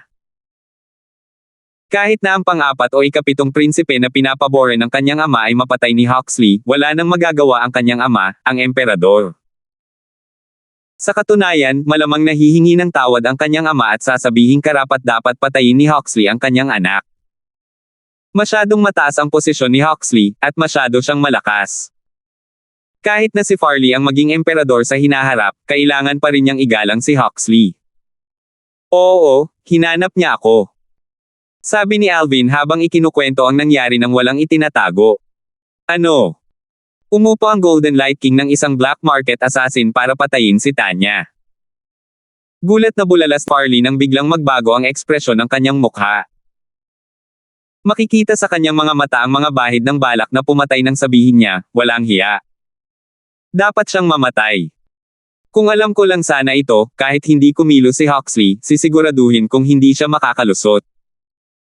Pagkalipas ng ilang sandali, tila may naalala si Farley. Nawala ang hanggaring pumatay sa kanyang mga mata, napalitan ng isang nasasabik at umaasang ekspresyon. Kapatid na Alvin. Nagawa. Matagumpay mo bang pinino ang kilalang celestial pill, ang overarching heaven pill? Oo. Tumango si Alvin. Itinaas niya ang kanyang kamay at ipinakita ang natitirang overarching heaven pill sa kanyang kamay bago ito ibinigay kay Farley. Nakapagpino ako ng 3 tableta sa pagkakataong ito. Ibinigay ko ang isa kay Tanya. Hindi ko na kailangan ang 2 natitirang tableta kaya ibibigay ko na lang sa iyo. 2 pangkalahatang pildores para sa langit. Bumilis ang tibok ng puso ni Farley at bumilis ang kanyang paghinga nang makita niyang casual na iniabot sa kanya ni Alvin ang 2 overarching heaven pills. Ang paraan ng pagtingin niya sa mga tableta ay parang may tinitingnan siyang mahalagang kayamanan. Tutal, ang 2 overarching heaven pills ay makakagawa ng 2 tao na maging overarching heavenly supreme celestials. Maraming mga peak great overarching golden celestials ang natigil at hindi nakarating sa susunod na yugto. Gayunpaman, gamit ang overarching heaven pill, tiyak na makakalusot sila at magiging isang overarching heavenly supreme celestial. Gamit ang mga tabletang ito, maaaring hingi ni Alvin ang anumang gusto niya, at ang mga tao ay tatalon pa rin para tuparin ang kanyang kahilingan. Bagamat labis na hinanggad ni Farley ang 2 tableta, pinigilan pa rin niya ang kanyang emosyon. Kapatid na Darfield, ako. Sa tingin ko ay mas makabubuti para sa iyo na ibigay ang 2 overarching heaven pills na ito kay Lady Tanya. Kung mas pagbutihin mo pa sa hinaharap, maaari mo itong ibigay sa akin. Inumin mo na lang. Umiling si Alvin. Hindi kayang sipsipin ni Tanya ang bisa ng gamot na dulot ng tableta. Walang silbi ang mga tabletang ito para sa kanya. Dahil malayo pa ako sa pagiging isang peak great overarching golden celestial, wala na rin akong silbi sa mga ito ngayon. Walang silbi ang mga tabletang ito kay Lady Tanya. Nagulat si Farley. Dati, nabigla rin siya nang malaman niyang walang epekto ang weaving overarching pill kay Tanya. Dahil sa kaalamang ito, hindi niya maiwasang magtaka tungkol sa kanya. Hindi man lang siya isang overarching heavenly supreme celestial na nasa ranggo ng langit, ngunit hindi pa rin gumagana ang overarching heaven pill para sa kanya. Sa huli, buong kabaitan niyang tinanggap ang mga tableta.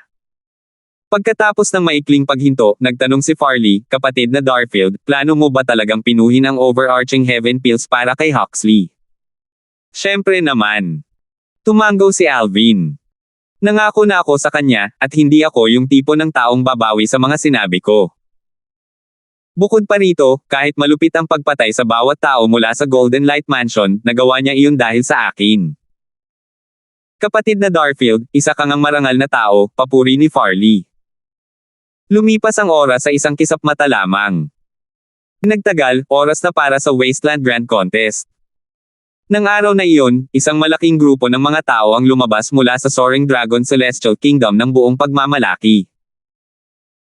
Ang nangunguna ay isang nasa katanghaliang gulang na may parisukat na mukha na nakaupo sa isang karwahe na walang pang-itaas. Nakasuot siya ng ginintoang damit na may birdadong dragon. May maringal na anyo siya.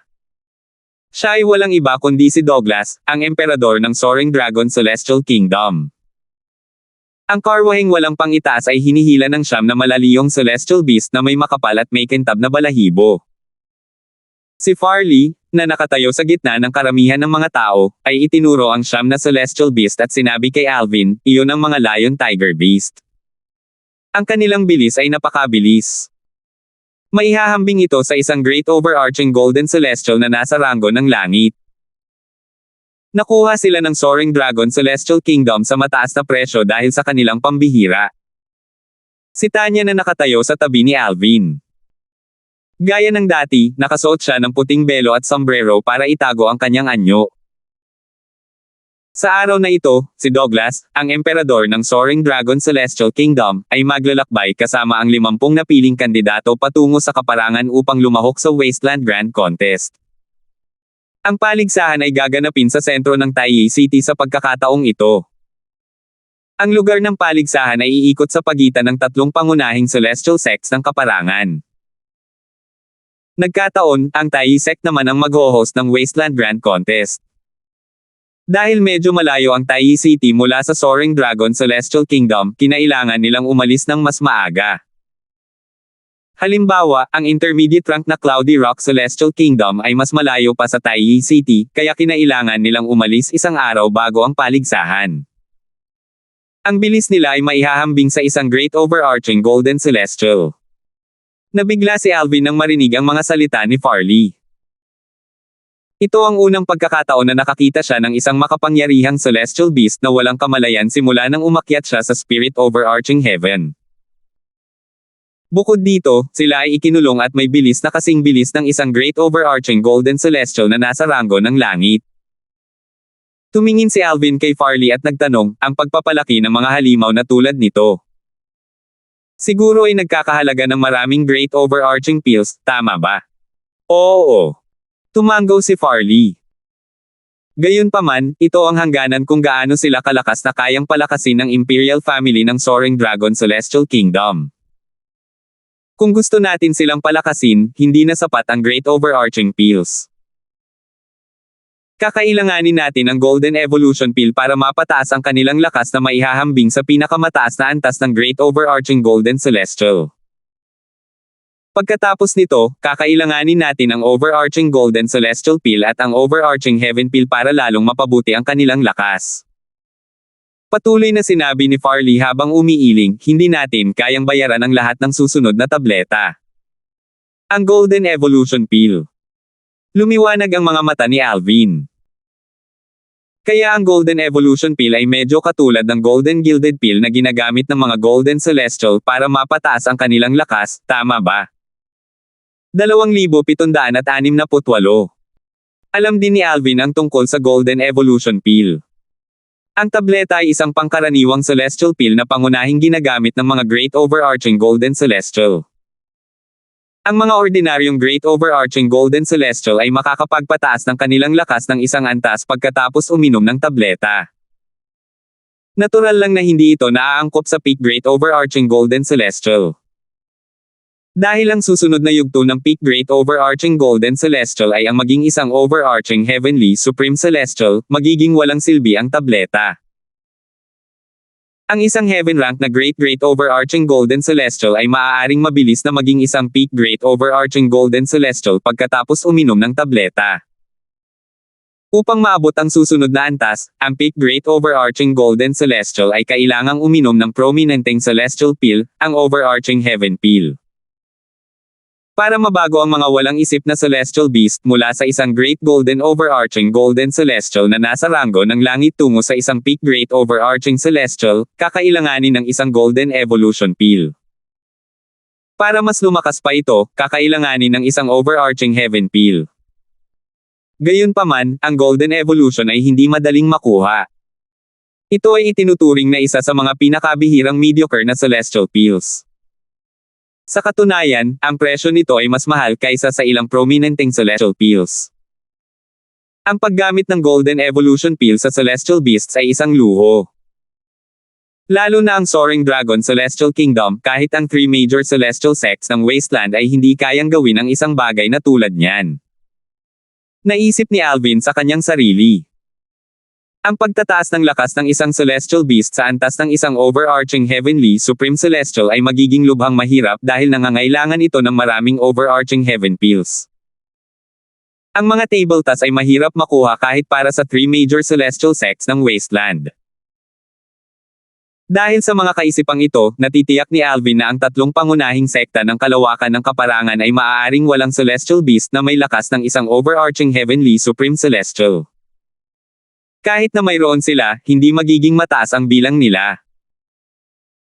Ang pangkat mula sa Soaring Dragon Celestial Kingdom na pinamumunuan ng Emperador ng Soaring Dragon Celestial Kingdom patungong Taiyi City ay binubuo ng mga matataas na opisyal, 50 kalahok, at ilang tagapaglingkod ng Emperador at matataas na opisyal. Hindi na kailangang sabihin, ang ika-4 na prinsipe at ang ika-7 prinsipe ay bahagi rin ng pangkat.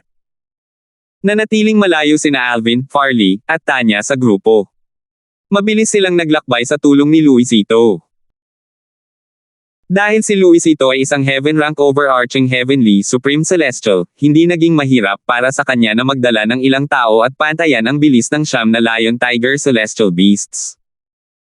Tunay na mapalad ang ika-13 kapatid, sabi ni Charlie, ang ika-4 na prinsipe, na may maasim na ekspresyon sa kanyang mukha habang nakatingin kay Farley. Bagamat mayroon siyang mga kinatawan sa 50 kalahok ng Wasteland Grand Contest, wala ni isa sa kanila ang maihahambing kina Alvin at Walter. Natural lamang na naiinggit siya kay Farley dahil sa pagkakaroon ng isang malakas na kalaban tulad ni Alvin na kakatawan sa kanya sa Wasteland Grand Contest. Samantala, si Adrian, ang ika-7 prinsipe, na nakatingin din kay Farley ay naisip sa sarili, mabuti na lang at hindi pinapabore ng aking ama ang pang-13 kapatid. Kung hindi, isa na naman siyang balakid sa aking pag-akyat sa trono. Kahit noon ay hindi pa rin siya lubos na panatag dahil may posibilidad na matulungan ni Alvin ang kanyang pang-13 kapatid na umakyat sa trono. Bagamat maaaring hindi na ito magawa ni Alvin ngayon, sa potensyal ni Alvin, posible pa rin niyang gawin ito. Narating ng grupo ang isa sa 3 nangungunang lungsod sa sentro ng kaparangan. Sa ngayon, maayos naman ang takbo ng paglalakbay. Tila walang sino man ang sapat na hanggal para pigilan ang grupong ito. Natural lamang kung isa sa alang-alang ang napakaraming tao sa grupo. Magiging hanggal ang isang tao na manggulo sa grupo. Gayunpaman, kung ang kanilang kalaban ay isang Celestial Duke o mas malakas pa, natural lang na wala silang pag-asang manalo. Gayunpaman, walang Celestial Duke na haadlang sa kanila. Dahil sa lakas ng mga Celestial Duke, hindi nila kailangang magpakababa sa ganoong kababang antas. Pagkatapos ng kalahating buwan sa paglalakbay, sinabi ni Farley kay Alvin, kapatid na Darfield, darating tayo sa lungsod ng Taiyi sa loob ng 3 araw. Tumanggaw si Alvin, hindi apektado sa impormasyong ito. Wala siyang pakialam sa Wasteland Grand Contest na malapit ng maganap. Tutal, formalidad lamang ang kanyang pagsali. Kahit hindi siya sumali sa paligsahan, madali pa rin siyang makakasali sa Martial Dragon Celestial Sect. Gayunpaman, plano pa rin niyang sumali sa paligsahan. Lumipas ang 3 araw sa isang kisap-mata lamang. Sa wakas ay nakarating na sa Taiyi City ang mga tao mula sa Soaring Dragon Celestial Kingdom. Sa pangunguna ni Douglas, bumaba sila palabas ng lungsod. Sa sandaling ito, walang makikitang lumalabas o pumapasok sa lungsod. Malinaw na may ipinatupad na patakaran na nagbabawal sa mga tao na pumasok at lumabas. Ito ba ang Taiyi City? Lumiwanag ang mga mata ni Alvin nang makita niya ang Taiyi City sa unang pagkakataon. Dahil nasa mundong kaharian siya hanggang sa oras na umakyat siya sa Spirit Overarching Heaven, isang Devata Realm, ito ang pinakamalaking lungsod na nakita niya. Kahit ang mataas na ranggong Soaring Dragon Celestial Kingdom ay hindi maihahambing dito. Gayunpaman, hindi siya nagulat. Kung tutuusin, ang Taiyi City ay kontrolado ng Taiyi Celestial Sect, isa sa 3 pangunahing Celestial Sect ng Wasteland. Habang papasok ang grupo mula sa Soaring Dragon Celestial City sa Taiyi City, nagsimulang mag-usap-usap ang mga naglalakad sa mga kalye. Dapat nandito na ang mga taong ito para sumali sa Wasteland Grand Contest sa loob ng 3 buwan, di ba? Mukhang mayroon silang 50 kalahok. Siguro galing sila sa isang mataas na ranggong kaharian ng mga Celestial. Mayroong 39 na matataas na ranggong kaharian ng mga Celestial sa kaparangan. Iniisip ko kung saang matataas na ranggong kaharian ng mga Celestial sila nagmula. Mataas man ang ranggong kaharian ng mga celestial o hindi, wala silang kwenta sa ating lungsod ng Taiyi. Oo nga. Marami sa mga paparating na matataas na kahariang celestial ay pinamumunuan ng kanilang mga emperador. Saan man magpunta ang grupo, hindi sinasadyang nakakakuha sila ng atensyon ng mga tao. Dahil ginanap ang Wasteland Grand Contest sa Taiyi City, naghanda na ang Taiyi Sect ng mga matutuluyan para sa mga kalahok na Celestial Kingdom. Natural lang na may pagkakaiba sa matutuluyan para sa mga Celestial Kingdom. Hindi na kailangang sabihin pa, ang mga high-rank Celestial Kingdom ang may pinakamagandang matutuluyan, ang mga intermediate rank Celestial Kingdom ay binigyan ng mga katamtamang laki ng matutuluyan, at ang mga low-rank Celestial Kingdom ay binigyan ng mga matutuluyan na hindi maganda. Dahil ang Soaring Dragon Celestial Kingdom ay isang mataas na ranggong Celestial Kingdom, binigyan sila ng isang malaking mansyon na matutuluyan. Ang bawat tao ay may kanya-kanyang patio at silid. Binigyan din si Tanya ng sarili niyang patio at silid. Gayunpaman, malinaw na wala siyang balak na manatili doon habang sinundan niya si Alvin papunta sa patio at silid nito. Ayaw niyang mahiwalay kay Alvin. Bago pa man makapagpahinga ang dalawa, kumatok na sa kanilang pinto si Farley, ang ika-13 prinsipe. Nakangiti niyang tanong, kapatid na Darfield, binibining Tanya. Ito ang unang beses ninyo sa lungsod ng Taiyi, hindi ba? Oo. Tumanggaw si Alvin. Gusto niyo bang sumama sa akin kumain sa isa sa mga restaurant dito? Tanong ni Farley. Agad na tumingin si Alvin kay Tanya. Natuklasan niyang lumingon na rin ito para tingnan siya. May bahid ng pananabik sa mga mata nito, halatang sabik at excited siyang lumabas. Kaya naman, tinanggap niya ang imbitasyon ni Farley. Sa totoo lang, hindi niya gustong mag-city tour kahit hindi pa siya nakakapunta sa Taiyi City. Gayunpaman, dahil sabik si Tanya, nagpa siyang sumama rito. Kapatid na Alvin, mahilig ka bang mamili? Tanong ni Tanya kay Alvin. Kung gayon, basta't gusto mo, gusto ko rin, mapagmahal na sabi ni Alvin. Hindi siya nagsisinungaling. Tutal, ang makita kung gaano kasaya si Tanya habang naglalakad at namimili ito ay nakapagpagaan din sa kanya. Gayunpaman, wala siyang anumang labis na iniisip tungkol dito. Tinatrato niya lamang ito na parang kanyang nakababatang kapatid na babae. Wala nang iba pa iyon. Ito ay dahil hindi niya nakikitang hindi kaakit-akit si Tanya. Wala lang siya sa mood na magkaroon ng isa pang romantikong ugnayan. Tutal, ang kinaroroonan ng kanyang mga asawa at karelasyon ay hindi pa rin alam. Kahit ang kanilang kaligtasan ay hindi alam. Tara na. Sabi ni Farley bago inikot ang dalawa sa lungsod. Habang naglalakad sila sa pangunahing kalsada, naramdaman ni Alvin na may nakatitig sa kanya. Tumingin siya sa malayo at nakita ang isang binata na nakasuot ng berdadong uniforme na nakatitig sa kanya. Gayunpaman, mabilis na tumalikod ang binata ng matuklasan at agad na naglakad palayo na parang walang nangyari. Parang kilala niya ako. Kumunat ang noo ni Alvin, naguguluhan. Sigurado siyang hindi pa niya nakikilala ang binata noon. Pagtapos makaalis ang binata, lumiwanag ang kanyang mga mata. Ang binata na nakasuot ng lila. Hindi ba't siya ang nasa floating image pearl na ipinakita sa atin ng ika-6 na prinsipe ng Cloudy Rock Kingdom? Salamat po at sinamahan ninyo ako, ingat lagi mga master.